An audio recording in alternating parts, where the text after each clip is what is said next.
नमस्कार दोस्तों, स्वागत है आप सभी का यूट्यूब चैनल पे पाठशाला में। दोस्तों, हमने 4 टेस्ट कंप्लीट कर लिया है। एक्चुअली 3 ही किया है क्योंकि पहला टेस्ट जो था वो फुल लेंथ टेस्ट था, तो उसको अभी नहीं किया है, उसको बाद में करेंगे। सेक्शनल कर रहे हैं। अभी हमने 3 सब्जेक्ट कंप्लीट कर लिया है। एक हिस्ट्री कर लिया है, ठीक है, जिसमें मेडिएवल ज़्यादा और थोड़ा बहुत उसमें मॉडर्न और एनसेट किया है। इसके बाद एक पॉलिटी कर लिया है, पॉलिटी पूरा कंप्लीट हो गया है। और ज्योग्राफी कर लिया है, उसमें 1-2 पोर्शन इन्वायरमेंट का तो सम्मिलित ही होता है पॉलिटी में। इसमें हम लोग इकोनॉमी के कुछ चैप्टर करने वाले हैं और इकोनॉमी और कुछ हिस्ट्री के चैप्टर्स होंगे जो करेंगे, और करंट के साथ में। तो हर टेस्ट में जो है करंट जो है साथ में आता जाएगा।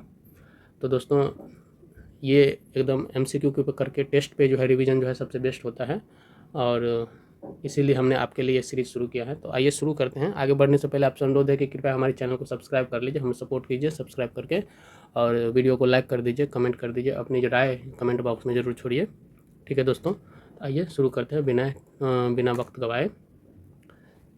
ठीक है, तो पहला कथन कह रहा है कि स्वतंत्रता की पूर्व संध्या पर निम्नलिखित में से कौन सी भारतीय अर्थव्यवस्था की एक विशिष्ट विशेषता थी। तो कह रहा है कि जब हम आज़ाद हुए थे उस समय जो है हमारी अर्थव्यवस्था किस तरह की थी, उस पर जो है कुछ दिए हुए हैं कथन, उनको देखना। कह रहा है कि उच्च निरक्षरता दर, निरक्षरता दर कह रहा है, उच्च साक्षरता नहीं। ठीक है, तो पहला कथन क्या हो जाएगा, सही हो जाएगा। उस समय काफ़ी ज़्यादा जो है निरक्षरता थी। कम जनसंख्या घनत्व, ये गलत है, जनसंख्या घनत्व अधिक थी। तीर्थक क्षेत्र का प्रभुत्व, तीर्थक क्षेत्र का मतलब होता है, देखिए 3 क्षेत्र होता है। एक विनिर्माण का क्षेत्र होता है, ठीक है, एक जो विनिर्माण में आपको उद्योग भी आ जाएगा, ठीक है, एक कृषि का क्षेत्र हो गया, और एक सेवा क्षेत्र होता है। इस सेवा क्षेत्र में क्या क्या आता है, इसमें जो है व्यवसाय वगैरह सब आ जाएगा, उद्योग व्यवसाय, उद्योग या व्यवसाय, ये सब आ जाता है। तो पहला हो गया कृषि क्षेत्र, दूसरा हो गया विनिर्माण या उद्योग क्षेत्र, तीसरा हो गया सेवा क्षेत्र। इसको इसी क्रम में याद रखना, क्रम चेंज नहीं करना है, ठीक है ना, क्योंकि पहला दूसरा और तीसरा प्राथमिक, इसको कहते हैं हम लोग प्राथमिक, कृषि क्षेत्र को कहते हैं प्राथमिक क्षेत्र, ठीक है। कृषि से जितना भी उपज होती है और उसको प्रोसेसिंग नहीं, ठीक है, कृषि से। और प्राथमिक प्रोसेस मतलब कि जैसे मान लीजिए कि हमने चावल उपजा, धान उगाया और धान से चावल बना, ठीक है, तो ये प्राथमिक क्षेत्र में ही आएगा, ये पूरा का पूरा चावल का उत्पादन हुआ ये, ठीक है।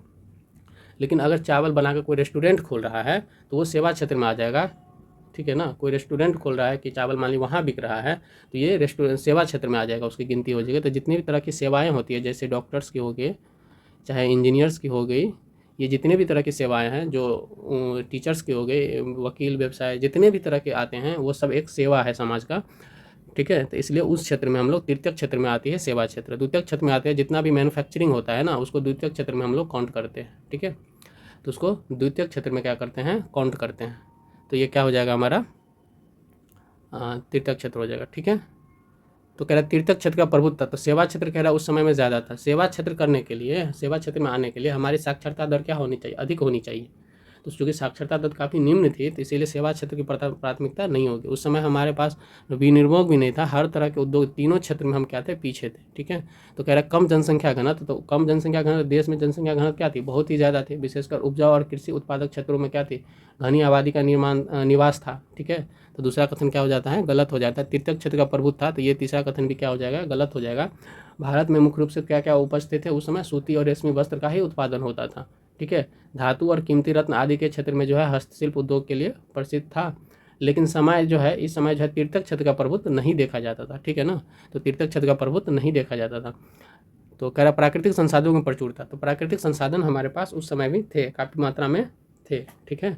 तो चौथा कथन क्या हो जाएगा, सही हो जाएगा। प्राकृतिक संसाधन उसी मात्रा में थे, तब न कोयला, लोहा, अजस्त, और उन्हीं से हमने क्या किया, जो हमारी दूसरी पंचवर्षीय योजना थी उनमें हमने उद्योग लगाया और उनका विस्तार किया और अपनी जो है उत्पादन की गति पकड़ी, ठीक है। तो पहला कथन जो है इसका उत्तर हो जाएगा बी आंसर, ठीक है। दूसरे प्रश्न पे आते हैं। दूसरा प्रश्न कह रहा है कि औपनिवेशिक शासन के अंतर्गत रेलवे, पत्तन और डाक एवं तार जैसी बुनियादी ढांचों का विकास हुआ। तो ये कथन सही है दोस्तों। औपनिवेशिक शासन के दौरान जो है अंग्रेजों के टाइम पे जो है 1800 के बाद 1863, हाँ 1863 में शायद रेलवे आई थी।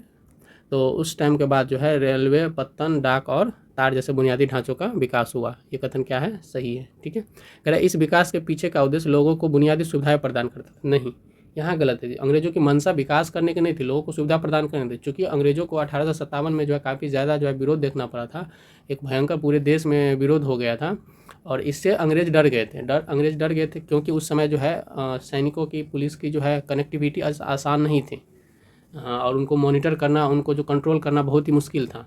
ठीक है, एक जगह से दूसरी जगह जो मैसेज कुछ पहुंचाने होते, कुछ ऑर्डर पहुंचाने होते थे तो बहुत समय लगता था।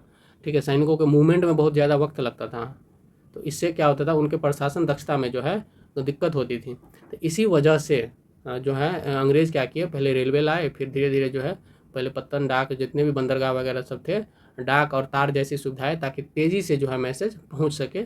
तो इसके लिए वो भी उसका निर्माण किए और विकास किए, न कि लोगों की सुविधाओं के लिए। ठीक है ना, तो दूसरा कथन क्या हो जाएगा, गलत हो जाएगा। ठीक है, तो इसका उत्तर हो जाएगा सी, एक सही है किंतु 2 गलत है। आई होप कि आप समझ गए होंगे। ठीक है, ये जो इकोनॉमी है ये इतिहास से भी जुड़ा होगा, जो बेसिक पोर्शन जितना भी होगा वो हिस्ट्री से भी जुड़ा हुआ है। तो इसमें हिस्ट्री और इकोनॉमी आपको दोनों तरह की चीज़ें इस प्रश्न में, पहले प्रश्न में भी आपको देखने को मिला होगा। ठीक है, तीसरे प्रश्न पर आते हैं। तीसरे प्रश्न में कह रहा है कि निम्नलिखित में से कौन सा समाजवादी अर्थव्यवस्था की मूलभूत विशेषताओं का सर्वोत्तम वर्णन करता है। तो आपको समाजवादी अर्थव्यवस्था का जो है जो फंडामेंटल कैरेक्टरिस्टिक होता है उस पर ध्यान देना है। ठीक है ना, कह रहा है आर्थिक गतिविधियों में न्यूनतम सरकारी हस्तक्षेप। कह रहा है कि जितना भी इकोनॉमिक गतिविधि होता है, आर्थिक गतिविधि कर रहा है, प्रजा कर रहा है, जनता कर रहा है, उसमें सरकार का न्यूनतम हस्तक्षेप होता है। तो ये गलत है, ये पूंजीवादी की क्या है, पूंजीवादी की निशानी है। क्योंकि पूंजीवादी में सरकार सिर्फ मॉनिटर करता है, सरकार का हस्तक्षेप बहुत कम मात्रा में होता है। बाजार को उस पर छोड़ दिया जाता है, बाजार पर छोड़ दिया जाता है, रेगुलेशन जो है अनेक संस्थाओं को दे दिया जाता है। तो सरकार का न्यूनतम हस्तक्षेप पूंजीवादी अर्थव्यवस्था में होता है। ठीक है ना, ताकि पूंजीवादी स्वतंत्र रूप से काम कर सके और आय अर्जन कर सके। तो पहला कथन तो गलत हो जाएगा। ठीक है, उत्पादन के साधनों का निजी स्वामित्व, जब निजी स्वामित्व हो जाएगा तो वो समाजवादी नहीं रहेगा। तो इसमें समाजवादी में क्या होता है कि उत्पादन किए आप, पर वो संपत्ति क्या हो जाती है, निजी, कोई भी निजी संपत्ति नहीं होती है, वो संपत्ति पूरे समाज की हो जाती है, सामाजिक संपत्ति हो जाती है। उसको जो है जिसको जितना ज़रूरत है उस प्रोपोर्शनैलिटी में अनुपातिक क्या किया जाता है, डिस्ट्रीब्यूट कर दिया जाता है समाजवाद में। ठीक है, तो उत्पादन के साधनों का निजी स्वामित्व नहीं होता, ये भी पूंजीवादी अर्थव्यवस्था का क्या है, निशानी है। आय एवं संपत्ति का समानता, ये एक साधन हो सकता है कि जो इनकम हो रही है, जिसके पास संपत्ति है उसमें समानता होगी। तो ये एक समाजवादी अर्थव्यवस्था की निशानी कह रहा है। केंद्रीय नियोजन और संसाधनों का नियंत्रण, तो ये भी एक क्या है, इसका लक्षण है। लेकिन क्या कह रहा है, सर्वोत्तम वर्णन कौन करता है, तो सर्वोत्तम वर्णन कौन करेगा, केंद्रीय नियोजन और संसाधनों का नियंत्रण। ठीक है, हम तो इसका भी आंसर देख लेते हैं। तो 3 का डी, इन्होंने भी लगाया है 3 का डी, तो ये कथन भी नहीं होगा सर्वोत्तम। ठीक है, ये दोनों सही है। ठीक है, सी और डी दोनों सही है, लेकिन सर्वोत्तम करना है तो सर्वोत्तम में एक सेंटर होता है, सेंटर पे जो है एक बैठा होगा और उसके बाद जितने भी नीचे ब्रांचेज है इन पर क्या होगा, इनका कंट्रोल होगा, सब पे कंट्रोल होगा इस सेंटर का। ठीक है, हर चीज़ पे जितने भी पैसे हैं, जैसे चीन में क्या होती है, चीन में जो है सरकार बैठी हुई है यहाँ पे, और जितने भी किसान हैं, खेत है, सबको क्या करता है, सरकार ऑर्डर देता है कि आपको कब क्या बोना है, कब क्या उगाना है। और ये ज़मीन उसकी निजी संपत्ति नहीं है, ज़मीन किसकी है, तो सरकार की ज़मीन है पूरी की पूरी। ठीक है, तो इसका उत्तर हो जाएगा डी। इसके बाद आते हैं चौथे प्रश्न में। चौथा प्रश्न कह रहा है निम्नलिखित में से कौन सा कारक किसी अर्थव्यवस्था में दीर्घकालिक आर्थिक विकास का निर्धारक माना जाता है। ठीक है, ध्यान देना है, अर्थव्यवस्था में दीर्घकालिक आर्थिक विकास का निर्धारक माना जाता है। ठीक है, कह रहा उपभोक्ता खर्च में मध्यम अवधि की वृद्धि, यदि उपभोक्ता खर्च में मध्यम अवधि की वृद्धि होती है तो क्या यह दीर्घकालिक मान्यता है, दीर्घकालिक अवधि में वृद्धि होगा। ठीक है, देखिए हम कंज्यूम यदि ज़्यादा करते हैं, ठीक है ना, हम यदि ज़्यादा कंज्यूम करते हैं तो क्या करेंगे, ज़्यादा कंज्यूम करने का मतलब है कि ज़्यादा हमको आय करना पड़ेगा। उपभोक्ता का खर्च यदि बढ़ेगा तो उपभोक्ता का आय भी बढ़ना चाहिए। ठीक है, तो कंजम्पशन से क्या होगा, जीडीपी जो है ग्रोथ कर सकता है ना, एक तरह से देखा जाए तो ज़्यादा कंजम्पशन से हमारा प्रोडक्शन में वृद्धि होगा, प्रोडक्शन में वृद्धि होगा तो क्या होगा, कि ज़्यादा हम जीडीपी ग्रोथ करेंगे। तो ये एक हो सकता है। ठीक है, इसके बाद सहायकी पर सरकारी व्यय, तो जितना भी हेल्पिंग नेचर होता है उन पर कह रहा है कि सरकार का व्यय होना चाहिए, मानव पूंजी में निवेश होना चाहिए। और कह रहा है राज्य के प्रोत्साहन के कारण मांग में वृद्धि, राजकोषीय प्रोत्साहन का मतलब हो गया कि खजाने को भरना है, इसीलिए जो है डिमांड बढ़ रही है। तो ये कथन तो बिल्कुल ही गलत होगा। आर्थिक विकास जो है इससे नहीं होती है, इससे हो सकती है कि उपभोक्ता में खर्च बढ़े। उपभोक्ता में खर्च बढ़ने का मतलब है उनके जो आर्थिक समृद्धि है वो बढ़ रही है। ठीक है, सहायकी पर सरकारी व्यय होना चाहिए, सहायकी का मतलब इंफ्रास्ट्रक्चर पर सरकारी व्यय होना चाहिए, जैसे सड़क हो गए, रोड हो गए, अस्पताल हो गए, ये सब इन चीज़ों पर क्या होना चाहिए, सरकारी व्यय होना चाहिए। और मानव पूंजी में निवेश होना चाहिए कि मानव को स्किल सिखाना चाहिए, ठीक है, लोगों को, अपनी जनता को। इसके बाद उनके पढ़ाई पर खर्च होना चाहिए। तो मानव को संसाधन की तरह यदि इस्तेमाल करना है तो उस पर क्या होना चाहिए, खर्च होनी चाहिए, ठीक है। जरा इनका देख लेते हैं कि मानव पूंजी और शिक्षा में निवेश किसी भी समाज में दीर्घकालिक आर्थिक विकास का क्या है, एक बुनियादी चालक है। इसका अवधारणा है कि एक सुशिक्षित और कुशल कार्यबल किसी देश की आर्थिक समृद्धि के लिए परिसंपत्ति है ना। तो शिक्षा व्यक्तियों की अर्थव्यवस्था में प्रभावी ढंग से योगदान करने के लिए आवश्यक ज्ञान, कौशल और क्षमताओं को सुसज्जित करती है, ठीक है। शिक्षित कार्यबल नवीन, यही सब है। उसके बाद उद्यमिता की संस्कृति को बढ़ावा देती है शिक्षा आएगा तो, और व्यक्तियों के व्यवसाय निर्माण के लिए प्रोत्साहन करती है। बदले में रोजगार और निवेश के अवसर भी क्या होते हैं, प्राप्त होते हैं, ठीक है। इसके बाद करें, एक शिक्षित जनसंख्या में श्रम बल की भागीदारी और उत्पादन और आर्थिक विकास में क्या होती है, वृद्धि होती है। विदेशी निवेश आकर्षित करते हैं। उच्च मूल्य वाले उद्योगों में संलग्न और ज्ञान आधारित अर्थव्यवस्था में उत्कृष्टता आती है, ठीक है। तो इस तरीके से क्या होगा, तो मानव पूंजी में निवेश, तो इसमें कोई एक ही चुनना है, आई होप, ठीक है। ऑप्शन इसमें दिया है क्या, नहीं, सिर्फ एक ही चुनना है। तो इस तीनों में जो सबसे ज़्यादा उच्चतम होगा वो क्या हो जाएगा, हमारा सी उत्तर हो जाएगा, ठीक है ना। तो सरकार को ये करना चाहिए, लेकिन मानव पूंजी में निवेश सबसे ज़्यादा जो है क्या है, अहम है, ठीक है ना। तो इस प्रश्न में जो है इन दोनों का उत्तर नहीं हो जाएगा, केवल सी हो जाएगा, ठीक है। मानव पूंजी में निवेश होना चाहिए। यदि हम नहीं, मुझे लगा था कि आगे प्रश्न में जो है केवल 1, केवल 2, केवल 3 है, इसीलिए हमने तीनों को टिक किया था, ठीक है ना। तो यदि सीधे सीधे तौर पर देखा जाए तो सिर्फ क्या होगा, इसमें सी उत्तर होगा। चलिए अब 5वें प्रश्न पे चलते हैं। 5वां प्रश्न कह रहा है कि मिश्रित अर्थव्यवस्था के संदर्भ में निम्नलिखित कथनों पर विचार कीजिए। तो कह रहा है व्यवसायों के निजी और सार्वजनिक स्वामित्व के संयोजन वाली अर्थव्यवस्था। तो कह रहा है मिश्रित अर्थव्यवस्था क्या होती है, मिश्रित अर्थव्यवस्था वो होती है जिसमें समाजवादी अर्थव्यवस्था और पूंजीवादी अर्थव्यवस्था दोनों तरह का समन्वय देखने को मिले, ठीक है। मतलब कि जो व्यवसाय है वो सिर्फ सरकार ही ना करे, क्या कर, कौन कौन से करे, निजी सेक्टर भी, प्राइवेट सेक्टर भी, निजी क्षेत्र भी करे, ठीक है।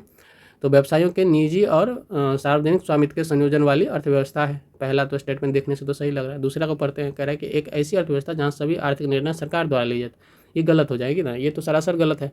जब सभी आर्थिक निर्णय एक ही संस्था लेगी तो ये मिश्रित अर्थव्यवस्था नहीं होगी, ये समाजवादी अर्थव्यवस्था की निशानी है, ठीक है। एक ऐसी अर्थव्यवस्था जो पूरी तरह से आयात प्रतिस्थापन पर निर्भर करते हैं। आयात प्रतिस्थापन का मतलब हो गया कि जो चीज़ हम आयात कर रहे हैं उसका हम लोग क्या करें, निर्यात करें। इसका मतलब हो गया कि प्रोडक्शन पर सिर्फ ध्यान होगा, इस तरह की अर्थव्यवस्था, तो ये गलत हो जाएगा। सेवा सेक्टर और ये सेक्टर भी होनी चाहिए। तो पहला कथन क्या है, इसमें सही हो जाएगी और केवल एक इसका उत्तर होगा, ठीक है। आई होप कि आपको एक्सप्लेनेशन समझ में आई होगी, ठीक है। तो कथन केवल एक सही है।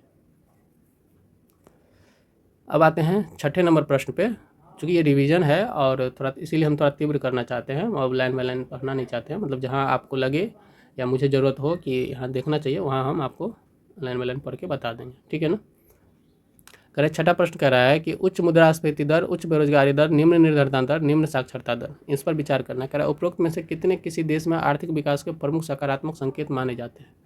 तो कह रहा है कि उच्च मुद्रास्फीति दर है, तो क्या आपके देश का जो आर्थिक विकास हो रहा है वह सकारात्मक संकेत दे रहा है, ठीक है, आर्थिक विकास का सकारात्मक संकेत दे रहा है। उच्च मुद्रास्फीति दर, मुद्रास्फीति दर क्या होता है, मतलब इसका इंग्लिश होता है इन्फ्लेशन। अब आपको शायद समझ में आ गई होगी। इन्फ्लेशन यदि हाई है, इन्फ्लेशन हाई कहने का मतलब है क्या है, आपके यहाँ महंगाई बहुत ज़्यादा है। तो महंगाई यदि बहुत ज़्यादा है, महंगाई कब आपको ज़्यादा लगती है, कि जब आपकी जो वस्तु का मूल्य है और जो आपकी इनकम है उसमें क्या हो, प्रोपोर्शनैलिटी ना हो, समानुपातिकता ना हो, ठीक है। तो आपको चीज़ें क्या लगने लगेगी, महंगी लगने लगेंगी।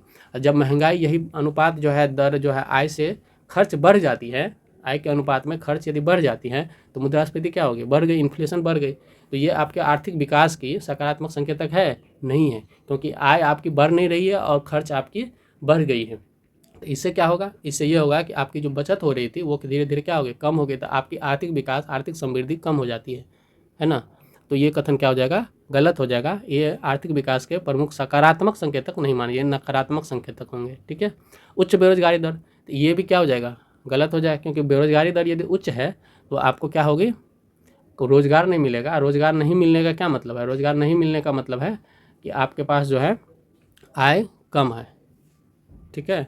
निम्न निर्धनता दर, ठीक है, ये सही हो सकता है, ये सही हो सकता है। ये इसलिए सही होगा क्योंकि निम्न निर्धनता दर का मतलब होता है कि गरीबी की दर आप में कम है, कम ही लोग गरीब हैं, ठीक है। तो तीसरा क्या हो जाएगा, कथन सही हो जाएगा। निम्न साक्षरता दर, फिर यहाँ होगी, यदि निम्न निरक्षरता दर होता तो सही होता। निम्न साक्षरता दर मतलब पढ़े लिखे लोग आपके यहाँ कम है ना।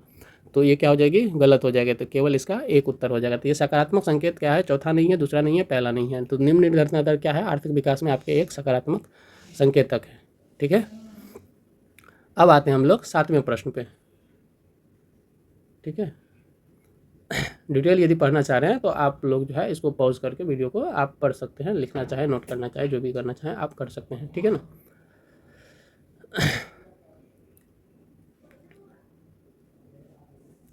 7वें प्रश्न पे कह रहा है कि निम्नलिखित कथनों पर विचार कीजिए। दूसरी पंचवर्षीय योजना में भारतीय नियोजन के लक्ष्यों के संबंध में बुनियादी विचार प्रस्तुत किए गए थे। कह रहा है कि दूसरी पंचवर्षीय योजना में जो है, जो भारतीय नियोजन के लक्ष्यों के संबंध में जो है बुनियादी विचार प्रस्तुत किए गए थे। ठीक है, तो ये क्या हो जाएगा, ये सही है। द्वितीय पंचवर्षीय योजना में जो है नियोजन हुआ था किस चीज़ का, तो आर्थिक विकास के लिए नियोजन बना था। और इसमें जो है वो औद्योगिकरण जो है तीव्र गति से जो है इसने औद्योगिकरण में विशेष रूप से इस्पात, सीमेंट और मशीन निर्माण, जो हैवी मशीन होता है। हैवी मशीन का मतलब होता है कि आप जो मशीन जैसे ट्रैक्टर बनाते हैं, ट्रैक्टर बनाने के लिए जो चाहिए मशीन, उसके निर्माण में, ट्रैक्टर बनवाने में नहीं, ट्रैक्टर बनाने के लिए ट्रैक्टर का जो पार्ट्स बन रहा है, जैसे ट्रैक्टर का बोनेट बन रहा है, ट्रैक्टर के ट्रॉली के लिए चदरा बन रहा है, उसके लिए ट्रैक्टर के इंजन के लिए चदरा बन रहा है, इंजन के लिए मशीनरी बन रहा है, उसको बनाने के लिए जो हैवी व्हीकल चाहिए, उसके निर्माण में जो काफ़ी ज़्यादा जो है योगदान रहा, उस काफ़ी तेज़ गति से हुई, ताकि जो है हमारा जो सब प्रोडक्ट्स है, सब पार्टिकल्स है, वो बन सके। ठीक है, तो भारी उद्योगों में पर ध्यान केंद्रित किया गया और खाद्य उत्पादन बढ़ाने पर जोर देते हुए कृषि प्राथमिकता बनी रही। ठीक है, तो ये पहले का था, पर उस समय पहला नियोजन में जो है उतना ज़्यादा नहीं हुआ, लेकिन दूसरा नियोजन जब आया तो सामाजिक और शिक्षा, स्वास्थ्य का सेवा का विस्तार शामिल था। दूसरी पंचवर्षीय योजना में IIT के और भारतीय प्रबंधन संस्थान IIM जैसे महत्वपूर्ण संस्थानों की क्या हुई, स्थापना हुई, और वास्तविक अर्थों में नियोजन की शुरुआत दूसरी पंचवर्षीय योजना से हुई। ठीक है ना, तो दूसरी पंचवर्षीय योजना ने ऐतिहासिक योगदान ने भारतीय नियोजन के लक्ष्यों में संबंध बुनियादी विचार प्रस्तुत किए थे। ठीक है, यह योजना किसके, तो प्रशांत चंद्र महालनोबिस के विचारों पर आधारित थी। इस अर्थ में उन्हें भारतीय नियोजन का वास्तुकार कहा जाता है। ठीक है ना, भारतीय नियोजन का क्या कहा जाता है, वास्तुकार कहा जाता है, जिसमें योजना आयोग बनाया गया था और कई प्रतिष्ठित विचारकों ने भारत की पंचवर्षीय योजनाओं के निर्माण में योगदान दिया गया था। इनमें सांख्यिकविद जो है PC महालनोबिस, जो प्रशांत चंद्र महालनोबिस है, उनका भी नाम शामिल है। तो PC महालनोबिस को भारतीय नियोजन का वास्तुकार माना जाता है।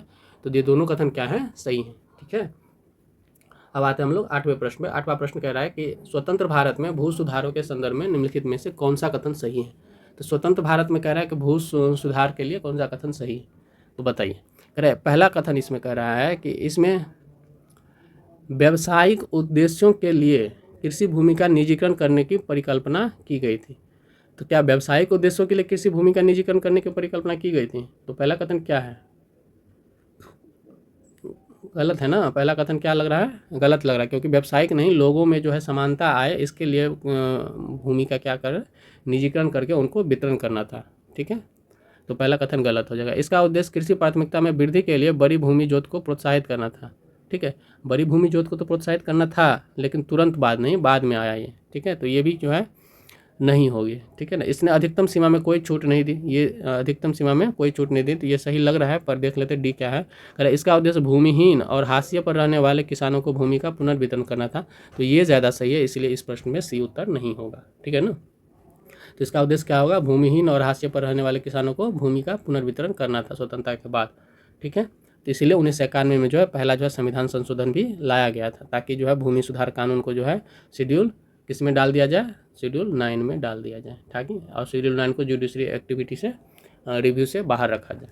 ठीक है, तो ये है कुछ देख लीजिए उसमें। तो इसमें जो है, क्योंकि उस समय बहुत ज़्यादा जो भूमि जो थी वो केवल जो है क्या बोल सकते, जमींदारों के पास ही थी, और देश में गरीबी बहुत ज़्यादा थी। ठीक है, अब आते हैं हरित क्रांति के संदर्भ में निम्नलिखित कथनों पर गहरा विचार कीजिए। हरित क्रांति प्रौद्योगिकी के प्रसार ने भारत को खाद्यान्न में आत्मनिर्भरता प्राप्त करने में सक्षम बनाया, तो ये सही है। हरित क्रांति आने के बाद जो है हम क्या हुए, खाद्यान्न में जो है आत्मनिर्भर हो गए।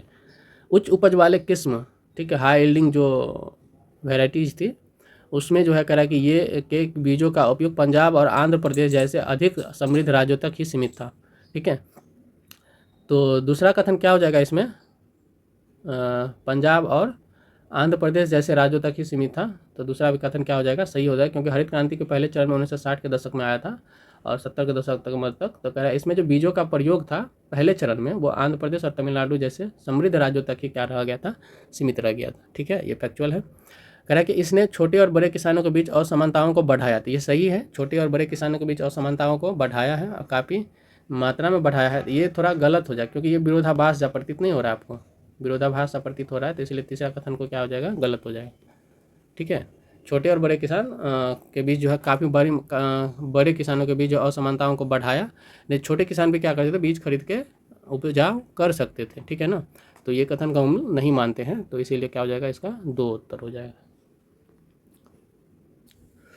तो 10वें प्रश्न पे देखते हैं, कह रहा है कि बाह्य ऋण की अधिकता, अपर्याप्त विदेशी मुद्रा भंडार, असंवहनीय मुद्रास्फीति दबाव, उपर्युक्त में से कितने कारकों ने वर्ष 1991 के आर्थिक सुधारों में योगदान दिया। ठीक है, 1991 के जो आर्थिक सुधार हुआ था उसमें कह रहा है कि कौन कौन से योगदान दिया है। ठीक है, तो देखिए इसमें तीनों कारण जो है योगदान था। उस समय क्या थे, बाह्य ऋण बहुत ही ज़्यादा थी हमारे देश पर, जो कर्जा हो गया था, कर्ज बहुत ज़्यादा बढ़ गया था, और हमारे पास जो है जो फॉरेन एक्सचेंज रिजर्व थी, जो विदेशी मुद्रा थी, डॉलर थी, वो डॉलर बहुत ही कम हो गया था, 2-3 दिन का ही डॉलर बचा था। ठीक है, और इसमें असंवहनीय जो है मुद्रास्फीति दबाव भी था, महंगाई बहुत ज़्यादा बढ़ गई थी। तो ये सारे योगदान जो है दिए थे, तब जाकर आर्थिक सुधार हुई थी, कब, जो है 1991 में। ठीक है, तो ये तीनों सब क्या थे, उस समय पर्याप्त मात्रा में हमारे यहाँ मौजूद थे। बाह्य ऋण की अधिकता थी काफ़ी ज़्यादा, अपर्याप्त विदेशी विदेशी मुद्रा भंडार बहुत ही कम थी। ठीक है, LPG आया था तब 1991 में, उदारीकरण, निजीकरण और वैश्वीकरण लेकर के आया था।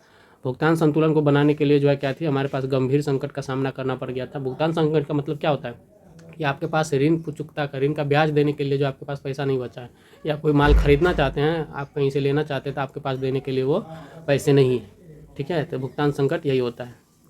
तो पहला और दूसरा तो सही है। ठीक है, तो आर्थिक निष्क्रियता बहुत ज़्यादा बढ़ गई थी, इसीलिए जो है कीमत क्या हो गई थी, कीमत बहुत ज़्यादा बढ़ गई थी।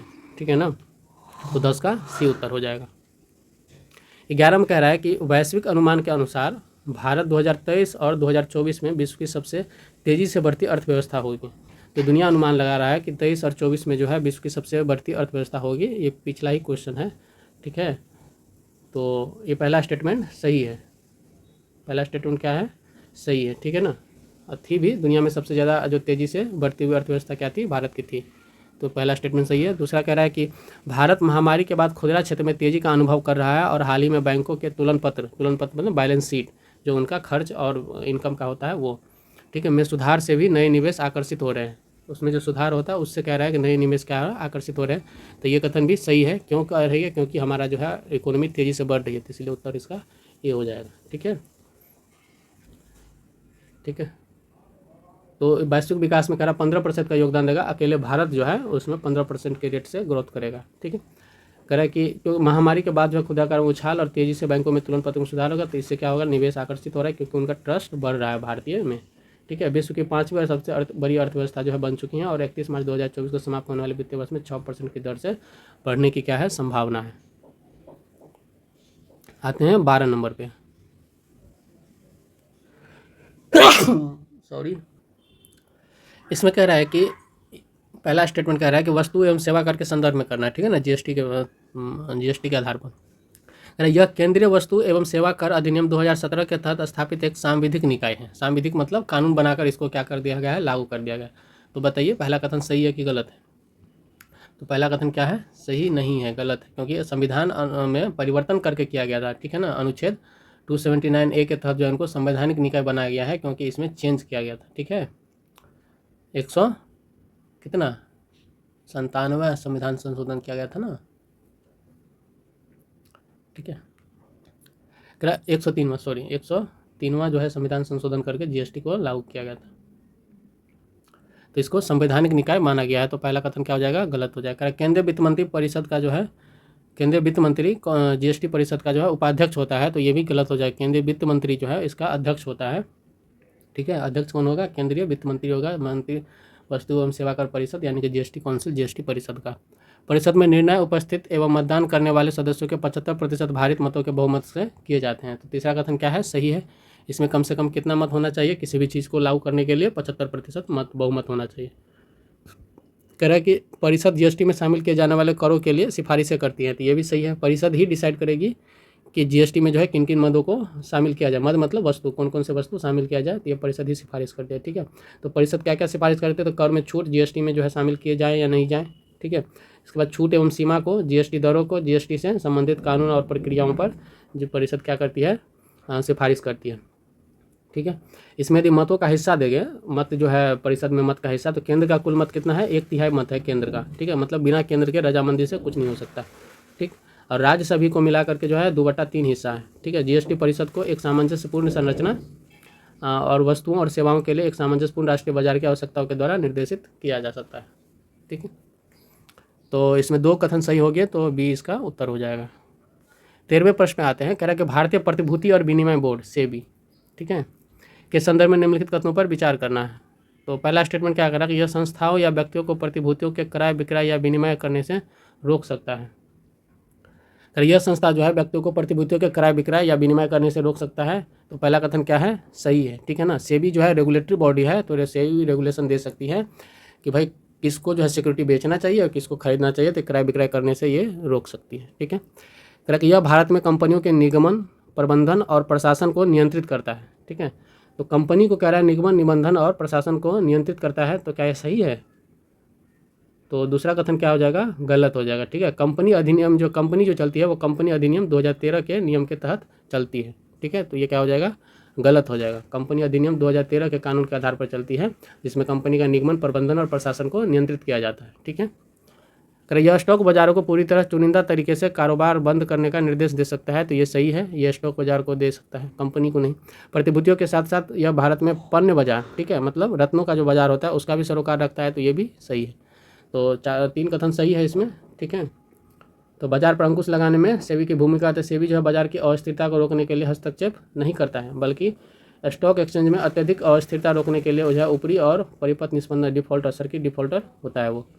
सेबी उन लोगों को निर्देश जारी करता है जो बाजार से जुड़े हैं और उनके पास स्टॉक एक्सचेंज और व्यापार निपटान को विनियमित करने की शक्तियाँ हैं, ठीक है। सेबी स्टॉक एक्सचेंजों को पूरी तरह या चयनित रूप से व्यापार बंद करने का निर्देश दे सकता है, ठीक है। यह संस्थाओं या व्यक्तियों को प्रतिभूतियों के क्रय विक्रय या विनिमय करने, बाजार से धन जुटाने और मध्यस्थों और सूचीबद्ध कंपनियों से जुड़े रहने से भी रोक लगा सकता है, इसीलिए पहला कथन सही था, ठीक है। चौथे कथन की बात करें तो सेबी भारत में प्रतिभूति बाजार का क्या है, नियामक है। यह बोर्ड विधिक ढांचे को निर्धारित करने के साथ साथ बाजार में काम करने में रुचि रखने वाले सभी संस्थाओं को क्या करता है, विनियमित करता है। प्रतिभूति संविदा विनियमन अधिनियम जो है सेबी को भारत में स्टॉक बाजारों और पण्य बाजारों को मान्यता देने और विनियमित करने का अधिकार देता है। यह कार्य पूर्व में केंद्र सरकार द्वारा किया जाता है, ठीक है, इसीलिए कथन 4 क्या है, सही है। 14वें प्रश्न पे आते हैं, तो कह रहे हैं चालू खाता घाटा, ठीक है, करेंट अकाउंट डेफिसिट के संदर्भ में निम्नलिखित कथनों पर विचार कीजिए। पहला कह रहा है शेयर बाजार, अर्थव्यवस्था में निवेश, विदेशी मुद्रा भंडार, मुद्रा का मूल्य, राजकोषीय घाटा, उपयुक्त में से कितने सीएडी से प्रभावित है। कह रहे कितने कथन जो है वह सीएडी से प्रभावित है। तो चालू खाता घाटा के संदर्भ में क्या कह रहा है, कह रहा है कि पहला जो है शेयर बाजार, दूसरा अर्थव्यवस्था में निवेश, तीसरा कह रहा है विदेशी मुद्रा भंडार, फिर कह रहा है मुद्रा का मूल्य, राजकोषीय घाटा। कह रहा है उपयुक्त में से कितने जो है सीएडी से प्रभावित है, ठीक है। तो करेंट अकाउंट डेफिसिट से कौन कौन प्रभावित होगा इसमें बताइए, ठीक है। अब जाए देखते हैं, देखिए शेयर बाजार प्रभावित होगा। शेयर बाजार क्यों प्रभावित होगा, क्योंकि शेयर का जो प्राइस है वो क्या करेगा, आपके मार्केट पर डिपेंड करता है कि आपके मार्केट में किस तरीके का उछाल है। यदि आपके पास करंट अकाउंट डेफिसिट बहुत ही ज़्यादा है तो आपके मार्केट में निवेश कम आएगी, तो निवेश यदि कम आता है तो शेयर का मार्केट आपका क्या करेगा, क्रैश करेगा, ठीक है। तो ये क्या कर सकता है, इससे प्रभावित हो सकता है, ठीक है ना। अर्थव्यवस्था में निवेश, तो अभी तो बताया मैंने, अर्थव्यवस्था में निवेश प्रभावित होगा। और यदि निवेश प्रभावित हो रहा है तो आपका जो विदेशी मुद्रा भंडार है वो भी क्या हो जाएगा, कम हो जाएगा, है ना। आपका मुद्रा का मूल्य क्या होगा, गिरेगा। और राजकोषीय घाटा तो ऑटोमेटिक है ही, कम या ज़्यादा होगा। तो ये ज़्यादा होने पर कम होने पर दोनों पर भी जो है क्या होगा, ये इफेक्ट डालेगा, ठीक है। तो उसका उत्तर हो जाएगा डी, ठीक है। डिटेल जो है आप देख सकते हैं, जो मैंने बताया वही जो है, जिससे मुद्रा का मूल्य ह्रास कम हो सकता है, कब, जब कमज़ोर मुद्रा जो है देश के आयात के निर्यात से अधिक हो जाता है। तो डेफिसिट यदि कम ज़्यादा होता है तो आपके मुद्रा मूल्य में जो है क्या होगा, परिवर्तन होगा, ठीक है। जैसे उच्च राजकोषीय घाटा चालू खाते घाटे के कारण जो है बनता है, ठीक है। तो आपका जो उच्च राजकोषीय घाटा भी क्या हो जाएगा, बन जाएगा। यदि करंट अकाउंट डेफिसिट हो रहा है आप में, तो आपका जो राजकोषीय घाटा है वो भी क्या हो जाएगा, कम हो जाएगा, जब बढ़ जाएगा, ठीक है, घाटा बढ़ जाएगा। आते हैं 15 नंबर पे, कह रहा है कि मत्स्य पालन क्षेत्र के संबंध में निम्नलिखित पर विचार कीजिए। कह रहा है भारत विश्व का तीसरा सबसे बड़ा मत्स्य उत्पादक देश है, सही है। तो ये कथन सही है। भारत जो है विश्व का क्या है, तीसरा सबसे बड़ा मत्स्य उत्पादन क्या है, देश है। पहले और दूसरे स्थान पर कौन है, ठीक है, ये आप हमको कमेंट बॉक्स में बताएंगे, ठीक है। यह सागर परिक्रमा कार्यक्रम जो है वह समुद्री पारिस्थितिकी तंत्र के सतत संतुलन एवं सुरक्षा पर ध्यान केंद्रित करते हुए उत्तरदायी मत्स्य पालन को बढ़ावा देने के उद्देश्य से आरंभ किया गया है, ठीक है। तो सागर परिक्रमा इसमें भी है, मत्स्य पालन से संबंधित भी है। तो इसमें जो इसका चरण 3 है वो मत्स्य पालन विभाग, मत्स्य पालन पशुपालन और डेयरी मंत्रालय द्वारा जो है राष्ट्रीय मत्स्य विकास बोर्ड 19 फरवरी 2023 को सूरत गुजरात से क्या किया गया था, शुरू किया गया था, ये कार्यक्रम शुरू किया गया, ठीक है। तो इसमें जो पारिस्थितिक तंत्र, समुद्री पारिस्थितिक तंत्र से संबंधित सारी चीज़ों पर ध्यान किया गया है। तो सागर परिक्रमा कार्यक्रम जो है उसमें पत्तनों को लिंक करना भी है और ट्रैकर लगाना है, ताकि जो मछुआरे होते हैं हमारे वो क्या करें, अनेक अनेक जगहों पे जा करके पता कर सके, सरकार उनको पता करके देगी ट्रैकर में कि कहाँ पर मछली है, तो वहाँ जा करके वो क्या करेगी, मछली उत्पादन, मछली जो है पकड़ने का कार्य करेगी, ठीक है। तो ये दोनों कथन क्या है, सही हो जाएगा। 16 पे कहता है कि $डॉलरीकरण का सर्वोत्तम वर्णन करता है, ठीक है, $डॉलरीकरण। देखिए इसका तात्पर्य घरेलू अर्थव्यवस्थाओं पर अमेरिकी डॉलर के प्रभाव को कम करना है, तो ये कथन सही होगा, ठीक है। पर बी, सी और डी भी देख लेते हैं। कह रहा है डॉलर में वस्तु और सेवा व्यापार पर प्रतिबंध लगाना, ये गलत है, प्रतिबंध आप नहीं लगा सकते हैं, तो ये तो गलती हो जाएगा। विदेशी मुद्रा भंडार का डॉलर के रूप में संग्रहण पर अंकुश लगाना, ये भी गलत है, ठीक है। यदि आप विदेशी मुद्रा भंडार लगाते हैं, एक अंतर्राष्ट्रीय डॉलर जो है, अंतर्राष्ट्रीय मुद्रा जो है आपको रखना ही पड़ेगा। IMF के विशेष आहरण अधिकार SDR की सूची में से अमेरिकी डॉलर को हटाना, ये भी गलत है। तो $डॉलरीकरण का मतलब है डी-डॉलराइजेशन का मतलब, डी-डॉलराइजेशन का मतलब है कि आपकी जो घरेलू अर्थव्यवस्था है उसमें डॉलर की निर्भरता को कम करना, ठीक है, उसके प्रभाव को कम करना, ठीक है। तो एक कथन इसमें क्या हो जाएगा, सही हो जाएगा। विशेष आहरण अधिकार SDR के संदर्भ में निम्नलिखित कथनों पर विचार कीजिए। SDR की गणना अमेरिकी डॉलर, यूरो यानी येन, ठीक है, देखिए अमेरिकी डॉलर, यूरो, जापानी येन, चीनी युआन, ब्रिटिश पाउंड और रूसी रूबल सहित भारतीय मुद्राओं से की जाती है। नहीं, भारतीय मुद्रा इसमें नहीं है, ठीक है ना।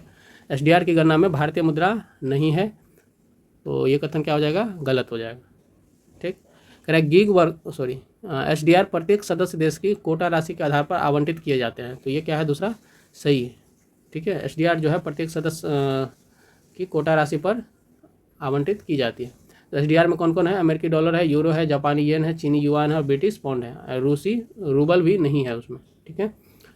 तो रूसी और भारतीय मुद्रा जो है उसमें नहीं है, तो पहला कथन तो गलत हो जा रहा है। दूसरा कथन कोटा राशि के आधार पर ही क्या किया जाता है, आवंटित किया जाता है, और कोटा राशि जितनी अधिक होगी किसी देश का, उतना बड़ा SDR आवंटन प्राप्त होगा, ठीक है। तो इसलिए दूसरा कथन सही है, तो केवल 2 सही हो जाएगा। 18 नंबर पे देखते हैं, कह रहा है कि गिग वर्कर्स के संदर्भ में निम्नलिखित कथनों पर विचार कीजिए। तो सामाजिक सुरक्षा संहिता 2020 गिग वर्कर्स को नई व्यावसायिक श्रेणी के रूप में परिभाषित करती है। तो पहले देखते हैं गिग वर्कर्स और गिग इकोनॉमी होता क्या है, ठीक है। देखिए जैसे गिग इकोनॉमी क्या कहते हैं कि जैसे मान लीजिए कुछ टाइम के लिए हम किसी को क्या किए, हायर कर लिया और वो मेरा काम करके दे दिया, हम उसको कुछ पैसा दे दिए। जैसे मान लीजिए एक आदमी A है और काम करने वाला जो है CBD ये सब है। A को 5 महीने के लिए सिर्फ कोई काम की ज़रूरत है, कोई स्किल लेबर चाहिए, और BCD के पास जो क्या है स्किल है उसका काम करना।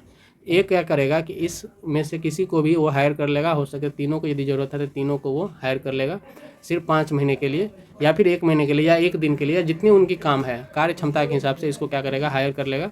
और हायर करने के बाद इनका जो भी पैसा होगा वो दे करके इनसे वो क्या हो जाएगा, मुक्त हो जाएगा, ठीक है, ठीक है ना, इनसे मुक्त हो जाएगा। तो इनका जो है इनके बीच में कोई भी कॉन्ट्रैक्ट जो होगा वो कार्य करने तक ही सीमित होगा, ठीक है। तो ये जो इकोनॉमी चल रही है इस तरह की, इसको गिग इकोनॉमी कहते हैं। और ये जो BCD ये फ्रीलांसर है कि आप पैसे दो, काम करो, काम खत्म, ठीक है। उसके बाद आप अपने घर, हम अपने घर, तो ये हो जाएगा गिग वर्कर्स। ये BCD क्या हो गया, गिग, इसको कहेंगे हम लोग गिग वर्कर्स, ठीक है। तो इसमें क्या करते हैं, बहुत सारे लोग जो है कंटेंट वगैरह सब कुछ भी लिखने के लिए आजकल चलता है, जैसे कैमरामैन हो गया, कुछ भी हो गया, या फिर कोई सॉफ्टवेयर डेवलपर है, कोई प्रोग्राम डेवलपर है, तो क्या क्या किसी को प्रोग्राम चाहिए, तो कोई सॉफ्टवेयर बनवाना है, तो वो क्या करेगा कि मार्केट से जो है किसी को हायर करेगा, सॉफ्टवेयर बनवा लिया, उसके बाद बनाना वो क्या करेगा, ऑपरेट करने के लिए कोई रख लेगा, उसके बाद क्या करेगा, उसको ख़त्म छोड़ देगा, जाइए आप मार्केट में। तो इस तरीके से गिग वर्किंग क्या करता है, काम करता है, फ्रीलांसर के तहत काम करता है, ठीक है। कह रहा है कि सामाजिक सुरक्षा संहिता 2020 गिग वर्कर्स को नई व्यावसायिक श्रेणी के रूप में परिभाषित करती है। इसमें क्या है, जो है मजदूरी संहिता 2019 गिग संगठित और असंगठित क्षेत्रों के सार्वभौमिक मजदूरी, न्यूनतम मजदूरी और निम्नतम मजदूरी जो है निर्धारित करती है, फ्लोर वेज का प्रावधान करती है। सामाजिक सुरक्षा संहिता 2020 जो है गिरवर्ग को एक नई व्यवसायिक श्रेणी में मान्यता देती है। तो पहला कथन क्या हो जाएगा, सही हो जाएगा। ठीक है, ये श्रमिक नई पेंशन योजना के तहत पंजीकरण के लिए पात्र नहीं है। तो दूसरा कथन क्या हो जाएगा, गलत होगा, ये पात्र हैं। अब जो नई पेंशन स्कीम है उसके तहत कोई भी मजदूर जो है वह पात्र हैं, तो दूसरा कथन गलत हो जाएगा। तो और कथन है क्या, नहीं है, तो इसका उत्तर हो जाएगा केवल एक आंसर। 19 में कह रहा है कि तटीय जल कृषि प्राधिकरण के संदर्भ में निम्नलिखित कथनों पर विचार करना है। तटीय जल कृषि, ठीक है, कौन सा, तटीय जल कृषि प्राधिकरण। पहला में कह रहा है कि यह वाणिज्य और उद्योग मंत्रालय के तहत एक सांविधिक निकाय है। ठीक है, सांविधिक निकाय का मतलब क्या होता है, कानून के तहत बनाया गया है। और संवैधानिक का मतलब क्या होता है, जो संविधान संशोधन के तहत बनाया गया है या संविधान में उसका जिक्र है। ठीक है, तो पहला कथन क्या हो गया, सही कि गलत, तो पहला कथन गलत हो जाएगा। वाणिज्य और उद्योग मंत्रालय के तहत एक सांविधिक निकाय है, तो ये गलत हो जाएगा। ठीक है, किसके तहत, तो डेयरी और क्या है, मत्स्य जल कृषि प्राधिकरण अधिनियम 2005 मत्स्य पालन पशुपालन और डेयरी मंत्रालय के तहत तटीय कृषि प्राधिकरण की स्थापना का प्रावधान है। अतः कथन एक सही नहीं है। किसके तहत, तो वाणिज्य उद्योग मंत्रालय नहीं, डेयरी मंत्रालय के तहत है। ठीक है, पशुपालन डेयरी मंत्रालय के तहत है। तो पहला कथन गलत हो गया। दूसरा हो गया कि इसका उद्देश्य तटीय क्षेत्रों के साथ साथ अंतर्देशीय जलीय कृषि में समुद्री खाद्य पदार्थ की बढ़ोतरी से संबंधित गतिविधियों को नियंत्रित और प्रबंधित करता है। तो ये भी गलत है। इसमें जो है इसका जो उद्देश्य है वह तटीय कृषि में शामिल जल कृषि में शामिल प्रक्रियाओं की देखरेख और विनियम के लिए तटीय जल कृषि प्राधिकरण नामक एक विशेष संगठन की स्थापना करना।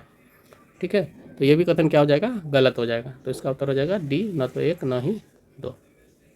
बिजनेस एनवायरनमेंट रैंकिंग की रैंकिंग जारी की जाती है। किसके द्वारा बिजनेस एनवायरनमेंट रैंकिंग जारी की जाती है, तो बिजनेस एनवायरनमेंट रैंकिंग जारी की जाती है इकोनॉमिस्ट इंटेलिजेंस यूनिट द्वारा। ठीक है, ये उतना इंपॉर्टेंट है नहीं, पर प्रश्न में है तो देखो। तो भारत ने 52वां स्थान प्राप्त किया है इसमें। ठीक है, इसमें जो कुछ सुधार भी हुआ है, सुधार के साथ जो है 52वां स्थान प्राप्त किया है। लेड के स्वास्थ्य पर प्रतिकूल प्रभाव के संदर्भ में निम्नलिखित पर विचार करना है। लेड मतलब शीशा। एक बार रक्त प्रवाह में प्रवेश करने के बाद यह सीधे मस्तिष्क में चला जाता है और विशेषकर बच्चों में। तो पहला कथन क्या हो जाएगा, सही है। ठीक है, एक बार जब लेड रक्त प्रवाह में प्रवेश करता है तो यह सीधे बच्चों के मस्तिष्क में चला जाता है, तो कथन एक सही है। देखिए, संयुक्त राष्ट्र बाल कोष यूनिसेफ और प्योर अर्थ की वर्ष 2020 की रिपोर्ट जो है आई थी और उसमें बताया गया था 50% बच्चे जो है भारत में वह क्या है, उच्च लेड स्तर से प्रभावित हैं। ठीक है, मतलब उसमें लेड का जो है स्तर हाई देखा गया है। गर्भावस्था के दौरान यह भ्रूण में स्थानांतरित हो सकता है, जिससे बच्चे के जन्म के समय कम वजन और धीमी वृद्धि की स्थिति हो सकती है।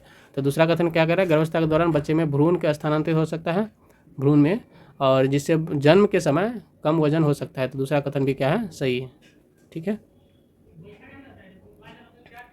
22 में बात करते हैं, कह रहा है कि रोडोडेंड्रन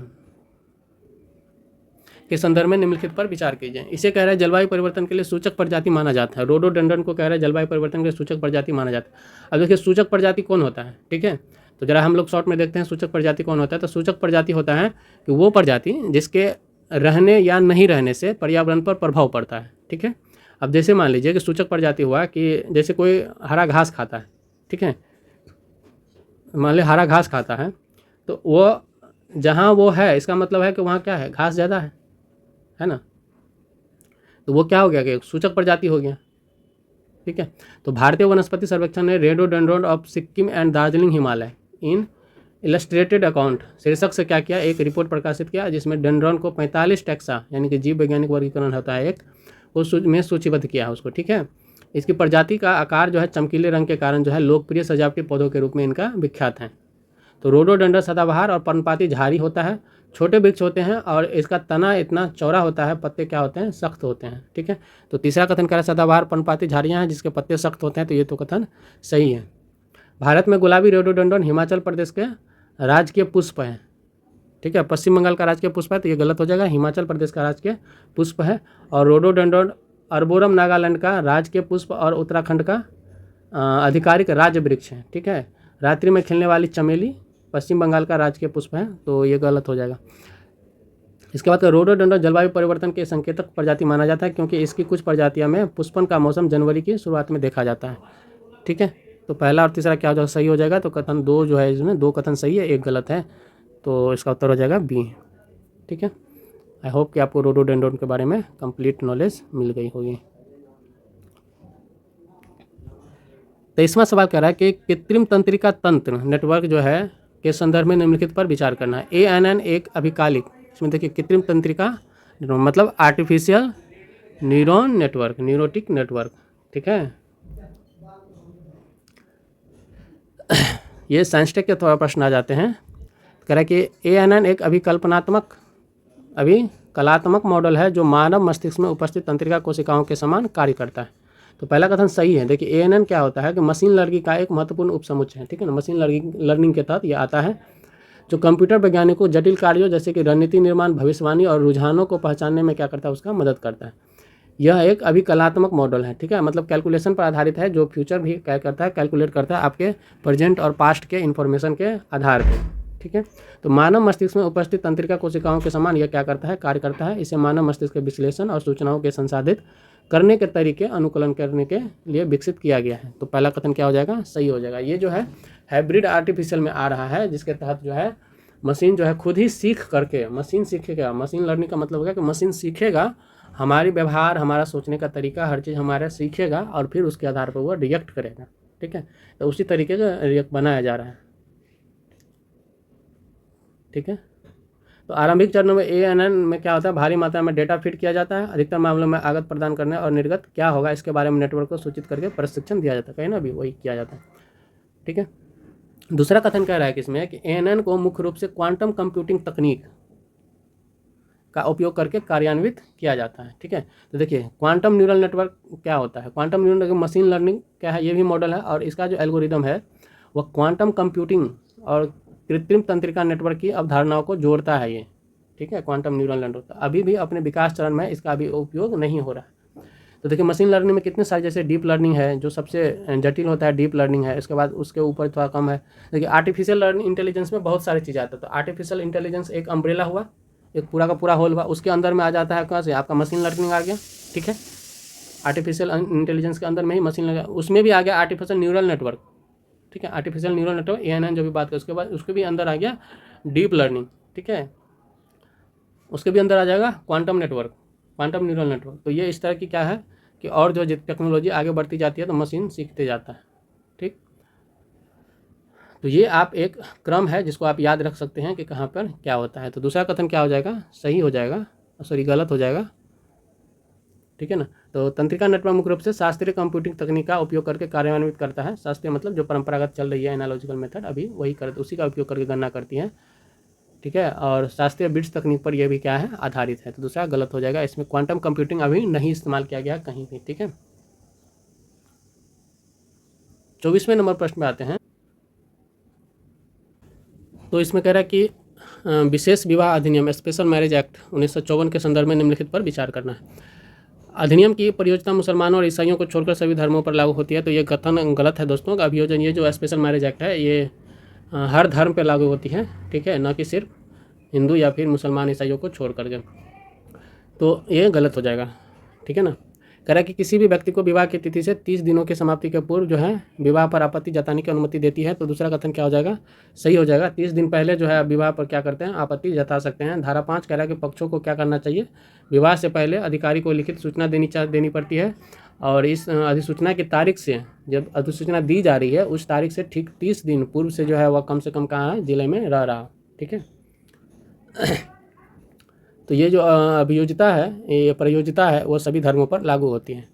25 पे आते हैं। कह रहा है कि मानसिक स्वास्थ्य देखरेख अधिनियम 2017 के रूप में प्रत्येक प्रभावित व्यक्ति को सरकारी संस्थानों से मानसिक स्वास्थ्य देखरेख एवं उपचार तक पहुंच प्राप्त है। तो पहला कथन क्या है, इसमें सही होगा। ठीक है, देखिए मानसिक स्वास्थ्य देखरेख अधिनियम 2017 लागू किया गया है और इसके तहत जो है प्रत्येक प्रभावित व्यक्ति को सरकारी संस्थानों तक क्या है, मानसिक स्वास्थ्य देखरेख एवं उपचार तक पहुँच प्राप्त है। ठीक है, इस किस विभाग के तहत कार्य किया जा रहा है, तो मानसिक स्वास्थ्य में भावनात्मक, मनोवैज्ञानिक एवं सामाजिक कल्याण शामिल है, अनुमति, व्यवहार और ये सब जो है इसमें शामिल है। ठीक है, और विश्व संगठन जो है वर्ष 2019 में भारत में आत्महत्या दर कितना किया था, तो 12.9 किया था, मतलब 13 किया था प्रति 1 लाख पर। ठीक है, क्षेत्रीय औसत कितना था, 10.2 था। तो वैश्विक औसत कितना है, 9.0 है, मतलब 9 है वैश्विक औसत। वैश्विक औसत से हमारा क्या है, ज़्यादा है। ठीक है, तो पहला स्टेटमेंट क्या हो जाएगा, सही हो जाएगा। ठीक है। मानसिक स्वास्थ्य सहायता किरण टोल फ्री नंबर जो है स्वास्थ्य परिवार कल्याण मंत्रालय की एक पहल है, ठीक है। तो पहला क्या हो जाएगा, दूसरा जो है वह गलत हो जाएगा। 2020 में जो है सामाजिक न्याय एवं अधिकारिता मंत्रालय जो है मानसिक स्वास्थ्य सहायता प्रदान करने के लिए 24/7 टोल फ्री नंबर किरण का आरंभ किया था। कौन मंत्रालय? तो सामाजिक न्याय एवं अधिकारिता मंत्रालय, और इसमें दिया है मानसिक स्वास्थ्य सहायता के लिए टोल फ्री नंबर जारी किया। इतना तो सही है, लेकिन स्वास्थ्य और परिवार कल्याण मंत्रालय कह रहा है तो ये गलत हो जाएगा, ठीक है। कौन सा होगा? सामाजिक न्याय एवं अधिकारिता मंत्रालय, ठीक है। तो ये गलत हो जाएगा। तो 25 का क्या होगा उत्तर? केवल ए सही हो जाएगा, ठीक है। इसमें सभी आयु वर्ग के लोग हैं। और मानस जो है एक पोर्टल लॉन्च किया गया है जिसके तहत ये कार्यक्रम चलाया जा रहा है जिस पर, ठीक है।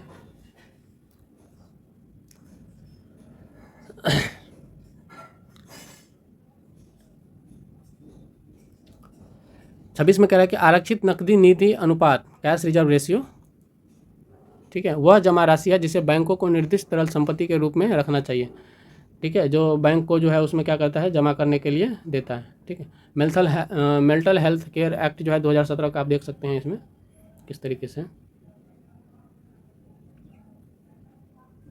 ये एक्ट आपसे नहीं पूछेगा, एक्ट का कुछ प्रावधान जो है पूछ सकता है मे बी।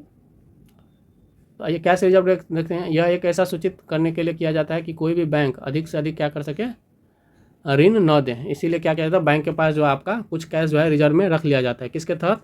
तो रिजर्व बैंक जो अधिनियम 1934 की धारा 42(1) के तहत जो है यह रखा जाता है, ठीक है। आपको धारा याद करने की जरूरत नहीं है, सिर्फ भारतीय रिजर्व बैंक के अधिनियम भारतीय रिजर्व बैंक अधिनियम 1934 के तहत जो है इसको रखा जाता है, ठीक है। यह कौन सा है? तो यह आरक्षित नकदी निधि अनुपात जो है जमा रहा प्रतिशत का, जिसे बैंक आरबीआई के पास आरक्षित नकदी निधि के रूप में रखना होता है। तो कथन एक क्या है, गलत हो जाएगा, ठीक है। तरल संपत्ति के रूप में नहीं, कथन एक गलत हो जाएगा, ठीक है। किसी भी चीज़ में आप रख सकते हैं।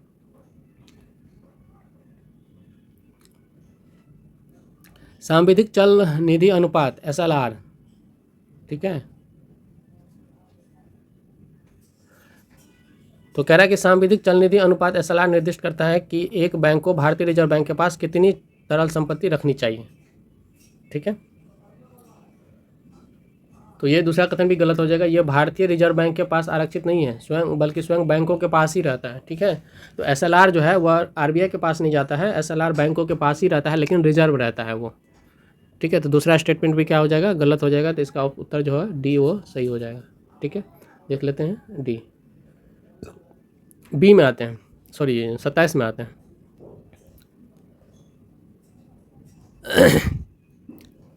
27 में कह रहा है कि निम्नलिखित कथनों पर विचार कीजिए। भारत में राज्यों को अधिकतम 2 राजधानियां रखने की अनुमति है।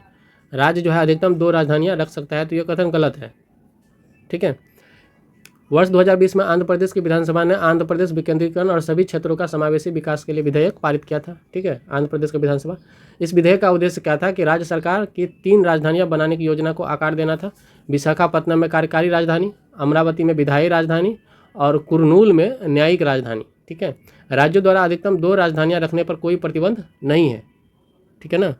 तो भारत में राज्यों को अधिकतम 2 राजधानियां रखने की अनुमति है, ऐसा नहीं है 2 राजधानियां रखने पर कोई प्रतिबंध नहीं है, ठीक है। अधिकतम कितना रख सकता है ये कथन में नहीं है, ऐसा कोई प्रावधान नहीं है, ठीक है। हिमाचल प्रदेश, महाराष्ट्र और उत्तराखंड की 2 राजधानी है, ठीक है। तो 3 राज्यों हिमाचल प्रदेश, महाराष्ट्र तथा उत्तराखंड की ग्रीष्मकालीन एवं शीतकालीन विधान सत्रों के लिए अलग अलग राजधानियां हैं, ठीक है। हिमाचल प्रदेश में शिमला ग्रीष्मकालीन राजधानी है तथा धर्मशाला शीतकालीन राजधानी है, ठीक है। तो ग्रीष्मकाल में कहाँ राजधानी है? शिमला, और शीतकाल में कहाँ राजधानी है? तो धर्मशाला है हिमाचल प्रदेश के। उत्तराखंड की ग्रीष्मकालीन राजधानी है भराड़ीसैंग में, ठीक है, तथा शीतकालीन राजधानी कहाँ पे है? देहरादून में। महाराष्ट्र की जो है राजधानी है नागपुर में, तथा राज्य की शीतकालीन राजधानी नागपुर में है, तथा मुंबई जो है कब है? महाराष्ट्र की राजधानी है ऑल टाइम, ठीक है। तो ये क्या हो जाएगा? दूसरा कथन सही हो जाएगा, ठीक है। तो केवल 2 इसका उत्तर हो जाएगा। 28 पे आते हैं। 28 नंबर में कह रहा है कि निम्नलिखित में से कौन सी एक विशिष्ट विशेषता है जो पूंजीगत वस्तुओं को मध्यवर्ती वस्तुओं से अलग करती है। कह रहा है पूंजीगत वस्तुओं को मध्यवर्ती वस्तुओं से अलग करती है, ठीक है। कह रहा है पूंजीगत वस्तुओं का उपयोग मध्यवर्ती वस्तुओं के उत्पादन में किया जाता है। क्या ये सही है? इतना से तो लग ही रहा है, जबकि मध्यवर्ती वस्तुओं का उपयोग उपभोक्ता वस्तुओं के उत्पादन में किया जाता है। तो ये कथन क्या है? सही है। ठीक है, अब देखिए मध्यवर्ती पूंजीगत वस्तुएं क्या होती है? ऐसी वस्तुएं जो टिकाऊ प्रकृति की होती है, जिनका उपयोग क्या किया जा सके? उत्पादन प्रक्रिया में किया जाता है। ठीक है ना, ये जैसे कि उपकरण हो गया, मशीन हो गया, ये सब क्या है? पूंजीगत वस्तुएं हैं कि जो एक बार इन्वेस्ट करते हैं। जैसे हम कुछ माना, जैसे मान लीजिए अभी हम जो पढ़ा रहे हैं आप लोगों को, ये भी डिस्कस कर रहे हैं, तो इसमें हम एक पेन का इस्तेमाल कर रहे हैं और एक टैब का इस्तेमाल कर रहे हैं। तो ये जो टैब है हमारा, ये पूंजीगत वस्तु है, ये जो पेन है हमारे पूंजीगत वस्तु है। ठीक है, मध्यवर्ती वस्तु क्या है? मध्यवर्ती अवस्था अर्थव्यवस्था में होने वाले कुल उत्पादन में से कोई उत्पाद अंतिम उपभोग में नहीं आते हैं, तथा पूंजीगत वस्तुएं भी नहीं है। वे ना तो पूंजीगत है और न ही उसको अंतिम उत्पाद में आता है, वो उपभोग में आता है, अंतिम उपभोग में आता है। तो उसको हम क्या कहेंगे? मध्यवर्ती कहेंगे। जैसे वाहन निर्माण के लिए उपयोग की जाने वाली इस्पात की चादर, न तो इस्पात की चादर अंतिम उपभोग में आ रही है, क्योंकि हमको तो क्या चाहिए? वाहन चाहिए, न ही वो प्राथमिक है, पूंजीगत है। ठीक है, तो इस तरह का चीज़ होता है। 29 नंबर पे आते हैं। 29 में कह रहा है कि मुद्रा के कार्यों के संदर्भ में निम्नलिखित में से कौन सा कार्य आवश्यकताओं के दोहरे संयोग की समस्या को सबसे प्रभावी ढंग से कम करने में मदद करता है? ठीक है, तो आवश्यकताओं के दोहरे संयोग की समस्या को सबसे प्रभावी ढंग से कम करने में मदद मिलता है। तो 29 का देखते हैं।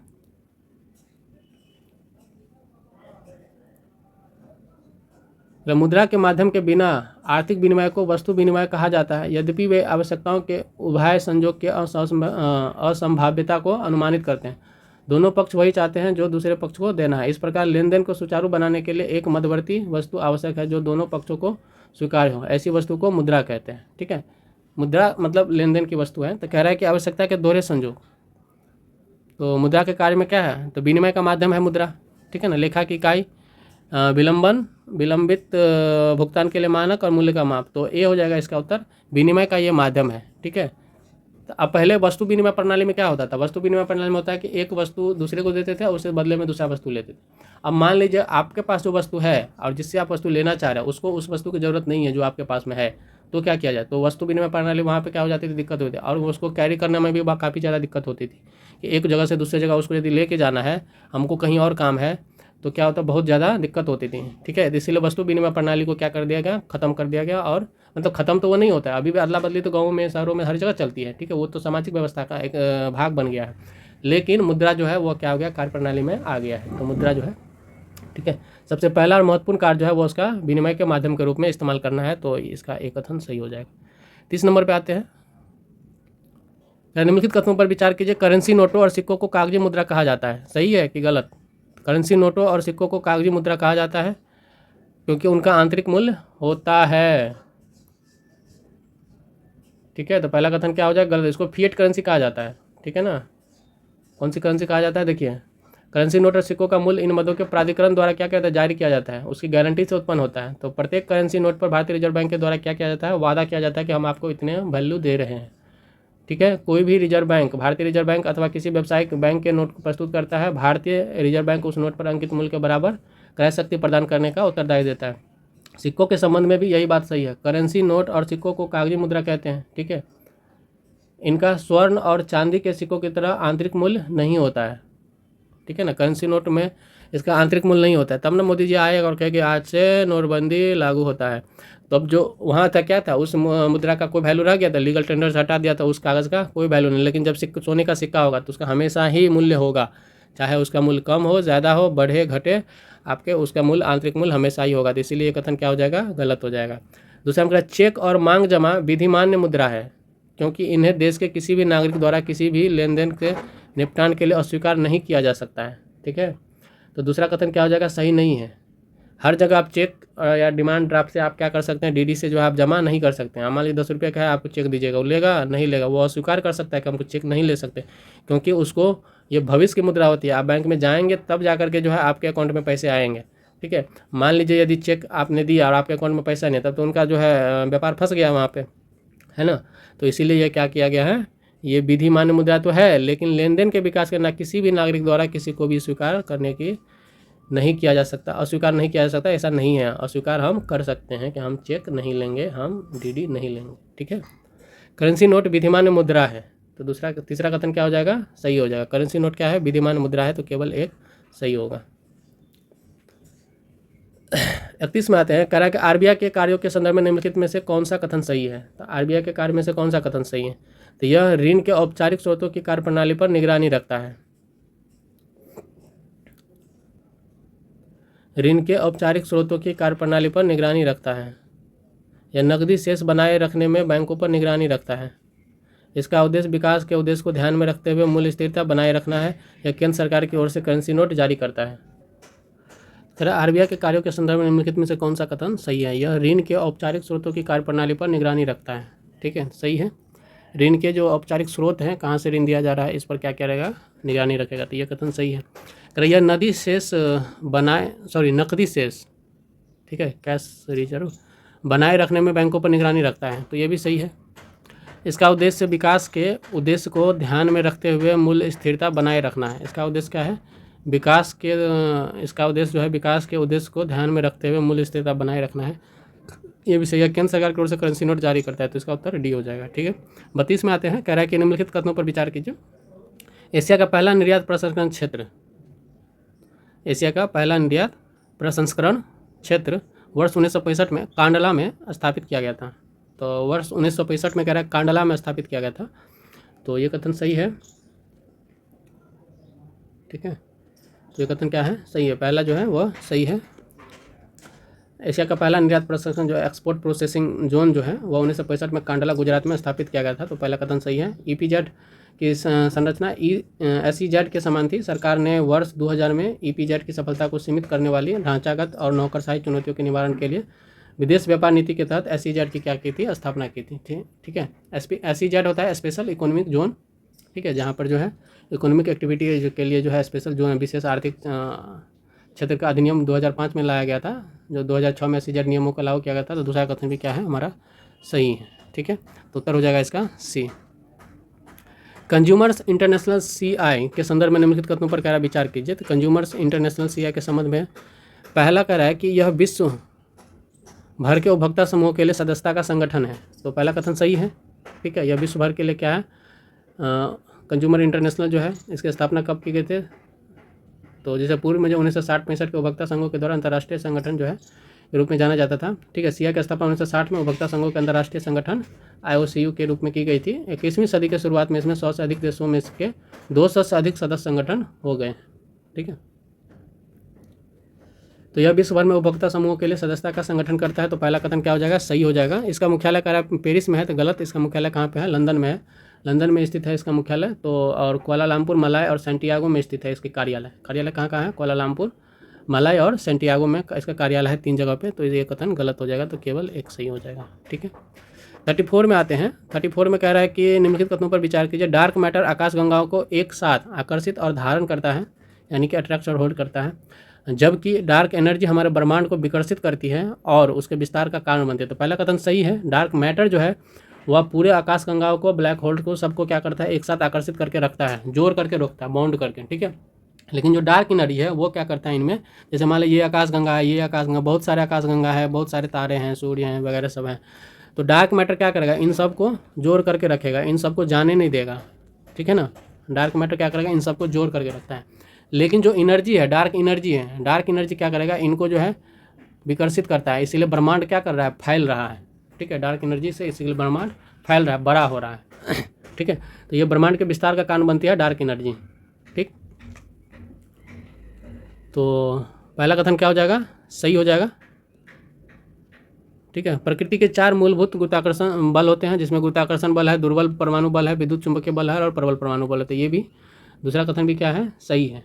ठीक है, जिसमें इसमें कुछ दिया हुआ है डार्क मैटर को, तो इतना कुछ जानने की जरूरत नहीं है, बहुत ही डीप है ये, तो इतना कुछ जानने की जरूरत नहीं है। Gravity acts between the objects और द 2 मास फोर्स होता है। इसके बाद वीक फोर्स होता है, इलेक्ट्रोमैग्नेटिज्म फोर्स होता है। ठीक है, विद्युत चुंबकीय बल और स्ट्रॉन्ग फोर्स होता है। तो ये 4 फोर्स जो है प्रकृति में पाए जाते हैं, मूलभूत फोर्स हैं, बल हैं ये प्रकृति के। ठीक है, तो दूसरा कथन भी क्या है? सही है। तो इसका उत्तर हो जाएगा सी। 35 पे आते हैं। कह रहा है एग मार्क के संदर्भ में निम्नलिखित कथनों पर विचार करना। कहा सभी कृषि उपजों के लिए एग मार्क का प्रमाणन चिन्ह अनिवार्य है। तो पहला कथन क्या है? सही है। ठीक है, सभी कृषि गलत है। प्रमाणन योजना अनिवार्य रूप से स्वैच्छिक है। स्वैच्छिक है। खाद्य सुरक्षा और मानक बिक्री पर निषेध और प्रतिबंध विनियम 2011 ने कुछ उत्पादों जैसे मिश्रित खाद्य, वनस्पति तेल, फैट स्प्रेड के लिए एगमार्क के तहत अनिवार्य प्रमाणन किया गया। तो कुछ उत्पादों पर प्रमाणन किया गया है, ये चिन्ह लगाना, ठीक है, अनिवार्य किया गया। एगमार्क प्रमाणन तैयार करते समय खाद्य सुरक्षा और मानक अधिनियम के मौजूदा मानकों पर विचार किया जाता है। तो दूसरा कथन सही है, ठीक है, तो केवल 2 सही हो जाएगा इसका।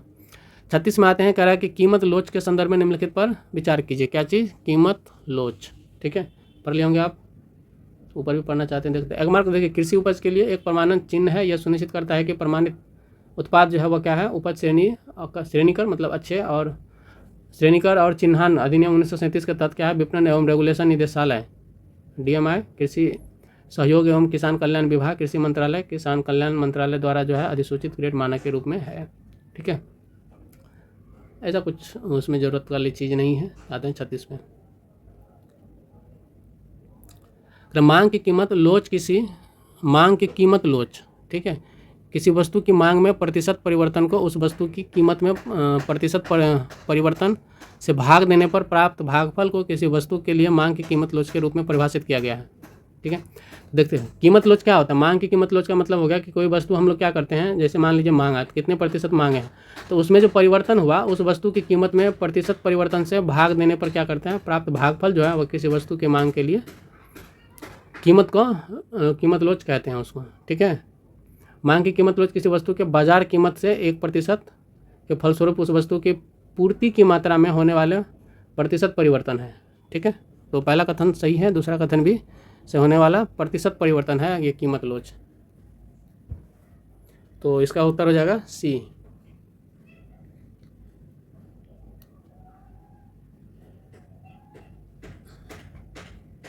ठीक है, इसमें कुछ केस दिया हुआ है कि आपके जैसे कीमत लोच जो है वह 1 से अधिक है तो वस्तु लोचदार है, ठीक है। यदि कीमत 1 से कम है तो वह वस्तु लोचदार नहीं है।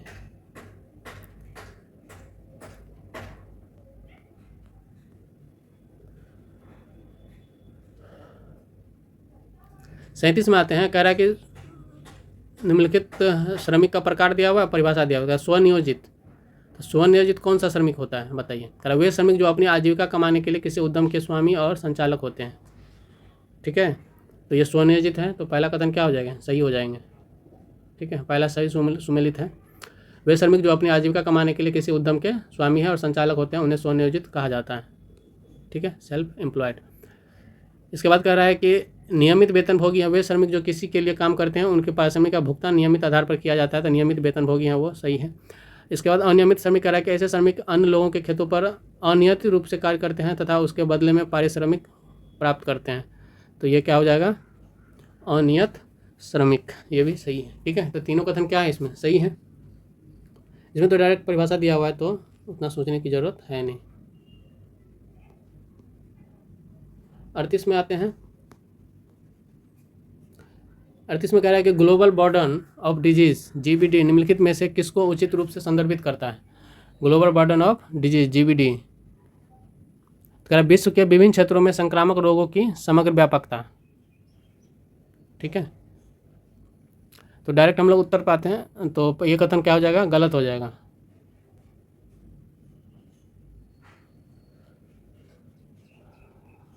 अड़तीस है ना, ये 39 हमने कहाँ ला लिया, ठीक है। विभिन्न बीमारियों के उपचार के लिए स्वास्थ्य सेवाओं से संबंधित आर्थिक लागत ये GBD डिजीज में नहीं आता है, तो ये भी क्या हो जाएगा, गलत हो जाएगा। किसी विशिष्ट बीमारी के कारण समय से पहले मरने वाले लोगों की संख्या तथा उस बीमारी के कारण असमर्थता में की स्थिति में बिताए गए वर्ष, ये सही है, ठीक है। स्वास्थ्य सुविधाओं का वैश्विक वितरण और वंचित आबादी तक पहुँची है, गलत है, ठीक है। ग्लोबल बर्डन ऑफ डिजीज हो गया, तो C इसका उत्तर हो गया कि आप जो है कोई बीमारी से मरे हैं और मरने से पहले आप जो है उस स्थिति में, उस परिस्थिति में कितने वर्ष बिताए हैं उस बीमारी के कारण, ये बर्डन है डिजीज़ का, ठीक है। मरना क्या है, रिजल्ट है। 39 को निम्नलिखित विवरणों पर विचार कीजिए। बाजारों का नियमन, बाजार का नियमन किया जाएगा।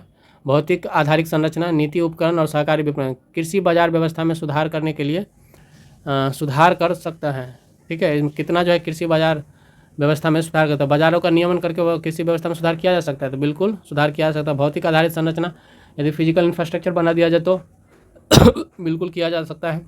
नीति उपकरण किया जा सकता है, सहकारी विपणन, ठीक है। तो ये सभी के सभी सही हो जाएंगे।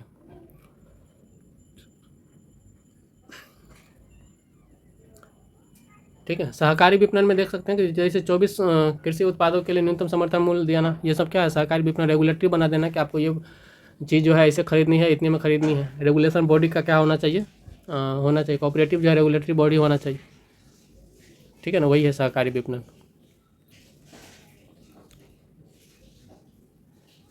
40 पे आते हैं। 40 में कह रहा है स्वयं सहायता समूह के संदर्भ में निम्नलिखित पर विचार कीजिए। यह एक लघु ऋण कार्यक्रम पर आधारित है, ठीक है। तो स्वयं सहायता समूह क्या है, लघु ऋण पर कार्यक्रम पर आधारित है, तो पहला कथन क्या हो जाएगा इसका, सही हो जाएगा 40 का, ठीक है।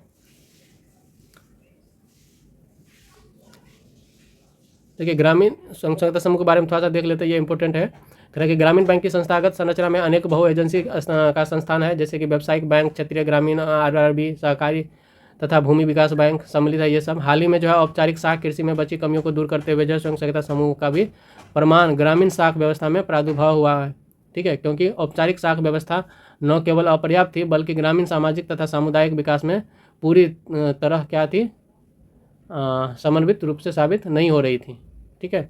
तो SSG जो है अपने प्रत्येक सदस्य के लिए न्यूनतम योगदान रकम तय करता है और उसी अनुपात में मितव्ययिता की भावना को प्रोत्साहित करता है कि ज़्यादा खर्च नहीं करना है, इस तरीके से एकत्र करना है, जमा करना है, वो अपने सभी को सिखाती है। इस प्रकार एकत्र जमा राशि से जरूरतमंद सदस्यों के लिए क्या किया जाता है, दिया जाता है और उनको छोटी ऋण दी जाती है और छोटे किस्तों में जो है उनसे लौटाई जाती है, ठीक है। और जो ब्याज की दर होता है बहुत ही उचित रखा जाता है ताकि उनको लौटाने में कोई दिक्कत नहीं हो, तो पहला कथन सही हो जाएगा। दूसरा में कह रहा है कि यदि किसी सदस्य को ऋण की आवश्यकता हो तो समपार्श्विक ऋण, ठीक है, समपार्श्विक ऋण की आवश्यकता होती है, ठीक है। तो दूसरा कथन क्या है, सही है, गलत है।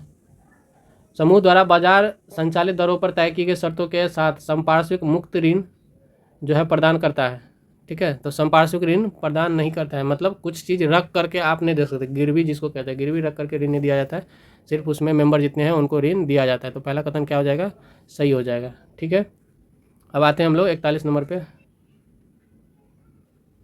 तो 41 नंबर देखते हैं। कह रहा है कि भारत में कृषक समुदाय मिश्रित फसल पशुधन प्रणाली, कृषि प्रणाली का उपयोग करते हैं। भारत में कृषक जो है वो समुदाय मिश्रित फसल पशुधन कृषि प्रणाली का उपयोग करते हैं, तो ये कथन सही है, बिल्कुल सही है, ये कथन सही है, ठीक है ना। भारत जो है में बहुत कृषि में बहुत ज़्यादा विविधता है और एक फसल उत्पादन के लिए विविधीकरण से संबंधित है, जैसे दूसरा कृषि से, ठीक है, उसमें संबंध पशुओं से, तो जैसे पशुधन, मुर्गी पालन, मत्स्य पालन, ये सब मिला करके जो है किया जाता है। गैर कृषि क्षेत्र में कार्यबल के बदलाव से संबंधित है। विविधीकरण की आवश्यकता इस तथ्य से उत्पन्न होती है कि आजीविका के लिए मात्र कृषि पर निर्भर रहने में अधिक जोखिम है, अतः कथन 2 क्या है, सही है। विविधीकरण की आवश्यकता आजीविका के लिए विशेष रूप से कृषि पर निर्भर रहने के लिए जोखिमों से उत्पन्न होती है, तो ये भी कथन सही है और पहला कथन भी क्या है, सही है, ठीक है। तो दोनों कथन सही है और पहला का दूसरा क्या है, सही व्याख्या भी करता है, तो ये ए आंसर इसका हो जाएगा, ठीक है ना। 42 नंबर पे आते हैं। कह रहा है कि श्रमिक जनसंख्या अनुपात WPR के संबंध में निम्नलिखित पर विचार कीजिए। कह रहा है यह देश में रोजगार की स्थिति का आकलन करने के लिए उपयोग किया जाने वाला एक संकेतक है, ठीक है। श्रमिक जनसंख्या अनुपात, तो ये सही है। यह देश में रोजगार स्थिति का आकलन करने के लिए एक संकेतक के रूप में क्या किया जाता है, इसका उपयोग किया जाता है, ठीक है। ये पहले कथन का 41 नंबर का ही क्या है, डिस्कशन है जो पूरा का पूरा है, तो आप इसको देख सकते हैं, पढ़ लीजिएगा पॉज करके यदि आपको ज़रूरत लगे ऐसा कुछ। तो वैसे ये सब आप लोग ग्रामीण इलाके से होंगे तो जानते ही होंगे, ठीक है। तो पहला कथन सही है। श्रमिक जनसंख्या अनुपात जो है एक संकेतक है जिसका उपयोग जो देश में रोजगार की स्थिति का विश्लेषण करने के लिए किया जाता है, ठीक है। यह अनुपात किसी देश की वस्तुओं और सेवाओं के उत्पादन में सक्रिय रूप से योगदान देने वाली जनसंख्या के अनुपात को ज्ञात करने में उपयोगी होता है। दूसरा हम कह रहा है कि यह अनुपात उच्च है तथा इसका अर्थ है कि उच्च बेरोजगारी, ये गलत है। यह अनुपात यदि उच्च होता है तो इसका मतलब होता है उच्च रोजगार उत्पन्न किया जा रहा है क्षेत्रों में, ठीक है, क्योंकि श्रमिक की संख्या बटा जनसंख्या, ठीक है ना, जनसंख्या बटा श्रमिक की संख्या होगा अनुपात इसका। यदि अनुपात अधिक है तो इसका अर्थ है कि लोगों की सहभागिता अधिक है, ठीक है ना, लोग अधिक सहभागिता है मतलब रोजगार ज़्यादा है, ठीक है, तो ये कथन गलत हो जाएगा। यदि अनुपात न्यूनतम है इसका अर्थ है कि बेरोजगारी कम है, ठीक है, तो ये भी कथन क्या हो जाएगा, तीसरा भी गलत हो जाएगा क्योंकि इसी कथन को ये भी लिखा गया है, तो केवल एक इसका आंसर हो जाएगा, ठीक। 36 नंबर में 43 नंबर ना, 43 नंबर 43 नंबर में कह रहा है कि निम्नलिखित विवरणों पर विचार कीजिए। सूचना प्राप्त करने का अधिकार, उपभोक्ता संरक्षण अधिनियम 2019 के अंतर्गत में से कितने अधिकार प्रदान किए गए हैं, ठीक है, किस में? तो उपभोक्ता संरक्षण अधिनियम 2019 के अंतर्गत। तो सूचना प्राप्त करने का अधिकार दिया गया है, तो क्या हो जाएगा? सूचना प्राप्त करने का अधिकार तो बिल्कुल दिया गया होगा, नहीं तो सूचना के राइट का क्या हो जाएगा? तो यहाँ देख लेते हैं हम लोग क्या क्या अधिकार दिया गया है। कंज्यूमर प्रोटेक्शन एक्ट 2019 है ये, और कंज्यूमर प्रोटेक्शन एक्ट 1986 था, उसको कर करके जो है किया गया है, ठीक है, चेंज किया गया। तो सेंट्रल कंज्यूमर जो है प्रोटेक्शन अथॉरिटी CCPA फॉर्म उसको बनाया गया। अच्छा यही देख लेते हैं पहले, यहाँ अच्छे से लिखा गया है। तो कौन कौन सा अधिकार दिया गया है? तो सुरक्षा का अधिकार दिया गया है, सूचना प्राप्त करने का अधिकार दिया गया है, तो ये कथन क्या हो जाएगा? सही हो जाएगा। सुरक्षा प्राप्त करने का अधिकार, तो ये भी सही हो जाएगा। चयन करने का अधिकार, निवारण प्राप्त करने का अधिकार, आश्वस्त होने का अधिकार, आपातकालीन चिकित्सा सहायता का अधिकार। देखिए निवारण प्राप्त करने का अधिकार है, चयन करने का अधिकार भी दिया गया है, उपभोक्ता जागरूकता अधिकार दिया गया। तो इसमें से कितने कथन दिए गए हैं? ठीक है, तो निवारण प्राप्त करने का अधिकार दिया गया, आश्वस्त होने का अधिकार, ठीक है, यदि सुनवाई हो रहा है तो आप आश्वस्त होंगे कि नहीं होंगे? होंगे ना, बिल्कुल होंगे, ठीक है। तो आपातकालीन चिकित्सा सहायता का अधिकार दिया गया है, तो ये कथन सही हो जाएगा, ठीक है।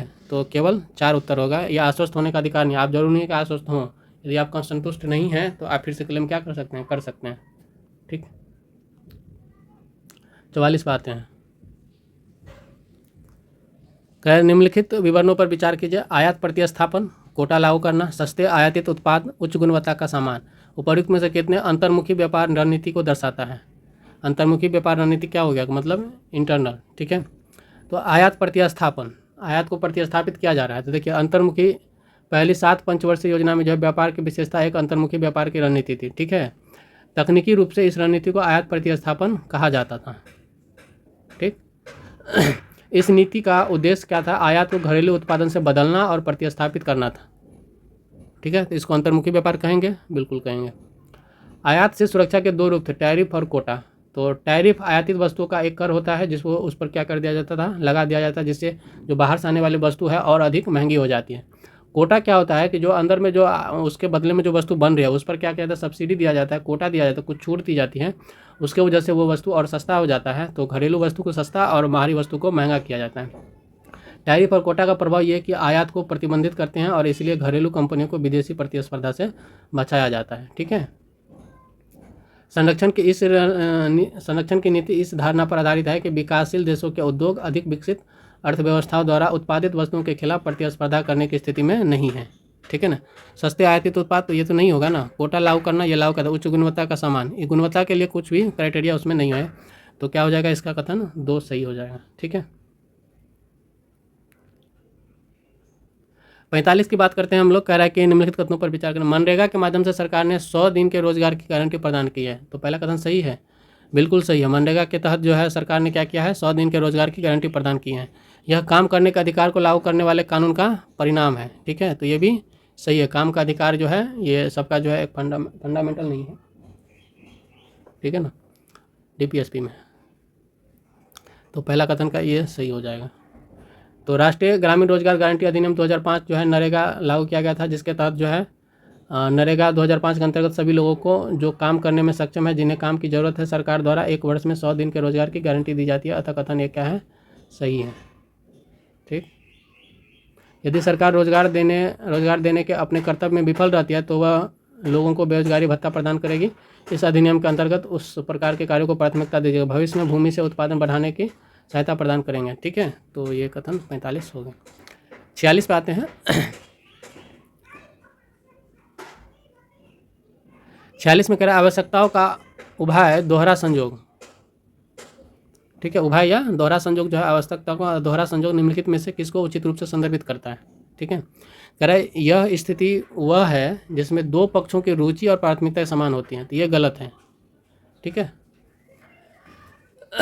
2 पक्षों की रुचि, 2 पक्ष इसमें है ही नहीं। वह स्थिति है जिसमें वस्तु विनिमय में दोनों पक्ष एक दूसरे की वस्तुओं को एक साथ बेचने तथा खरीदने के लिए सहमत होते हैं, तो ये हो सकता है, ठीक है। मुद्रा प्रणाली में सुविधा के लिए कागज तथा सिक्के दोनों मूल का अवलंबन, ये गलत है। यह वस्तु जो है विनिमय प्रणाली में निष्पक्ष और न्यायसंगत विनिमय की अवधारणा है, यह सुनिश्चित करते हैं कि दोनों पक्षों को समान मूल्य प्राप्त हो, ये भी गलत है। तो देखिए दोहरा आवश्यकता का मतलब होता है दोनों पक्षों की जरूरत है। दोनों पक्षों की जब जरूरत है तो वो क्या करता है? एक साथ मिल करके जो है चीज़ों का सौदा कर लेता है, बेचता है या खरीदता है तो एक साथ मिल करके कर लेता है। 2 या 4 आदमी क्या करता है? मिल करके काम कर लेता है, ठीक है। तो इसको बी उत्तर इसका क्या हो जाएगा, सही हो जाएगा। ठीक है ना।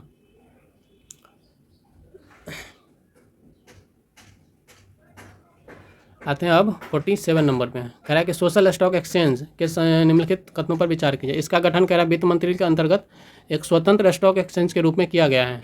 ठीक है, तो कथन क्या हो जाएगा, ये पहला सही कि गलत, ये गलत हो जाएगा। ठीक है, देखिए वित्त मंत्री निर्मला सीतारमण द्वारा वित्त वर्ष 19-20 के बजट भाषण में सामाजिक कल्याण की प्राप्ति के लिए काम करने वाले सामाजिक उद्यमों और स्वैच्छिक संगठनों को सूचीबद्ध करने के लिए सेबी के नियामक दायरे के अंतर्गत एक इलेक्ट्रॉनिक फंड एकत्रित करने वाले मंच को क्या कहा गया, सोशल स्टॉक एक्सचेंज कहा गया। मतलब देखिए जो उद्यम चाहते हैं कि हम सामाजिक क्षेत्र में काम करें, उसके लिए भी क्या कर दिया गया है कि स्टॉक एक्सचेंज बना गया कि जो कंपनी चाहता है कि हम सामाजिक कार्य में इन्वेस्ट करें तो वो उस कंपनी का शेयर खरीद सकता है और वहाँ से इन्वेस्ट कर सकता है। ठीक है, तो उस पर उसको कोई प्रॉफिट नहीं मिलेगा और न ही रिटर्निंग मिलेगा। ठीक है ना। तो इसका गठन करा वित्त मंत्रालय के अंतर्गत किया गया, तो ये वित्त मंत्रालय के अंतर्गत आएगा। ये अंतर्गत किसके आएगा, इलेक्ट्रॉनिक फंड एकत्रित करने के लिए किया गया है ना, तो ये किसके अंतर्गत है, तो सामाजिक कल्याण के लिए। ठीक है, तो पहला कथन क्या हो जाएगा, गलत हो जाएगा। ठीक है, यह सामाजिक कल्याण उद्देश्य की प्राप्ति के लिए काम करने वाले सामाजिक उद्यमों को सूचीबद्ध करता है, तो ये दूसरा कथन सही है, तो केवल बी उसका उत्तर हो जाएगा। ठीक है, इससे क्या होगा, विनियमित मंच जो सामाजिक उद्यमों और दानदाताओं को एक साथ लाएगा। ठीक है, किसी को दान देना है तो कहाँ दान देना करें, क्या पता कि उसका उपयोग हो रहा है कि नहीं हो रहा है, तो क्या करेगा, सोशल स्टॉक एक्सचेंज पे जाएगा और वहाँ इन्वेस्ट कर देगा अपना पैसा। ठीक है, सामाजिक उद्यमों के वित्त पोषण और विकास को क्या करेगा, सुविधाजनक बनाना, सामाजिक प्रभाव और वित्तीय रिपोर्टिंग के मजबूत मानकों को सुनिश्चित करने के लिए सक्षम तंत्र विकसित करना।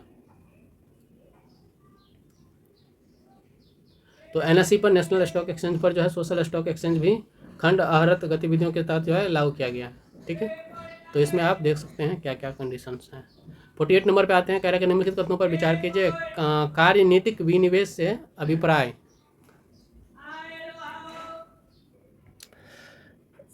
ठीक है, तो इसमें हम लोग देखते हैं कार्यकारी विनिवेश से अभिप्राय सार्वजनिक उद्यमों में अधिकांश सरकारी भागीदारी का विक्रय करना है। ठीक है, तो कार्यकारी विनिवेश, विनिवेश का मतलब होता है डीमोनेटाइजेशन। ठीक है, सॉरी डीमोनेटाइजेशन नहीं, डिसइन्वेस्टमेंट। ठीक है ना, तो डिसइन्वेस्टमेंट जो होता है, तो कह रहा है इसमें जो इसका मतलब क्या है, कि इसका मतलब है कि सार्वजनिक उद्यमों में अधिकांश सरकारी भागीदारी का विक्रय करना है। ठीक है, तो ये कथन क्या है, युक्त विनिवेश सार्वजनिक क्षेत्र की इकाई के स्वामित्व नियंत्रण को किसी भी कार्य इकाई, तो ज़्यादातर निजी क्षेत्र इकाई को दिया जाता है, स्थानांतरित करना है।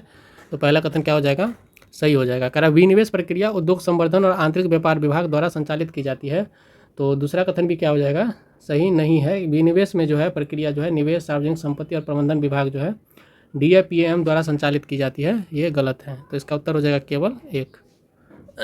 ठीक है ना, 48 का 1। आते हैं आज के सेकेंड लास्ट प्रश्न पे, 49 नंबर। कह रहा विशेष रसायन जैवीय सामग्री उपकरण प्रौद्योगिकी के संदर्भ में निम्नलिखित कथनों पर विचार कीजिए। ठीक है, स्कोमेट कह रहा है कि कॉमेट जो है वह सूची का अनुरक्षण विदेश व्यापार निदेशालय, महानिदेशालय DGFT द्वारा किया जाता है, जिसका उद्देश्य इस सूची को सभी बहुपक्षीय निर्यात नियंत्रण व्यवस्थाओं एवं अभिसमय की सूची के साथ श्रेणीबद्ध करना है। ठीक है, तो इसका क्या हो जाएगा, दूसरा कथन कह रहा है कि इसमें सही है। तो हम पहले दूसरे कथन पढ़ लेते हैं कि स्कोमेट वस्तुएं द्वैत उपयोग वाली वस्तुएं हैं जिनका प्रयोग नागरिक अनुप्रयोगों सहित व्यापक स्तर पर हानि पहुंचाने के उद्देश्य से अस्त्र के रूप में किया जा सकता है, तो ये कथन सही है। देखिए विशेष रसायन जो होता है जिनमें जैवीय सामग्री और उपकरण प्रौद्योगिकी निर्माण के लिए जो है दोहरे उपयोग वाली वस्तुएं हैं। ठीक है, इनका प्रयोग जो है लाभ और हानि दोनों के लिए किया जा सकता है। लाभ उद्योगों में भी हो सकता है और यदि पर्सनल स्तर पर करें तो हानि भी हो सकता है। तो इसका उत्तर क्या, पहले दूसरा कथन क्या हो जाएगा, सही हो जाएगा। ठीक है, जैसे कि बहुपक्षीय निर्यात नियंत्रण व्यवस्था में जैसे मिसाइल प्रौद्योगिकी का नियंत्रण MTCR, ठीक है, वासेनार अरेंजमेंट तथा ऑस्ट्रेलिया समूह AG का हस्ताक्षर करता है जो एनर्जी का क्या समर्थक है। तो मान लीजिए MTCR का उपयोग जो हमारा, जैसे मान लीजिए यूरेनियम को लेता है तो उसको हम लोग वेपन बनाने के लिए भी इस्तेमाल कर सकता है, हो सकता है कि परमाणु बम बनाकर किसी पर चला भी दे।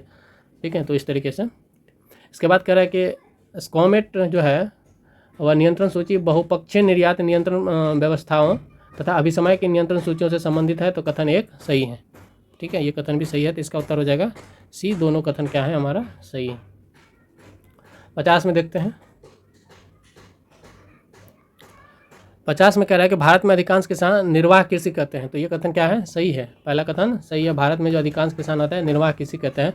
निर्वाह कृषि का मतलब होता है कि इतना उपजाते हैं कि वह वर्ष भर अपना जीव पेट पाल सके, अपने खाना खा सके, ठीक है, इतना ही उत्पादन करते हैं, कॉमर्शियली व्यवसाय के रूप में नहीं करते हैं, ठीक है ना। तो कल्टिवेटेड एरिया 44.6% है, 55.5% जो है वो मीडियम एंड लार्ज फार्मर्स के लिए है, ठीक है। मार्जिनल और सीमांत किसान जो छोटे किसान हैं उसके लिए 40.6% लेस देन 2 हेक्टेयर है, ठीक है।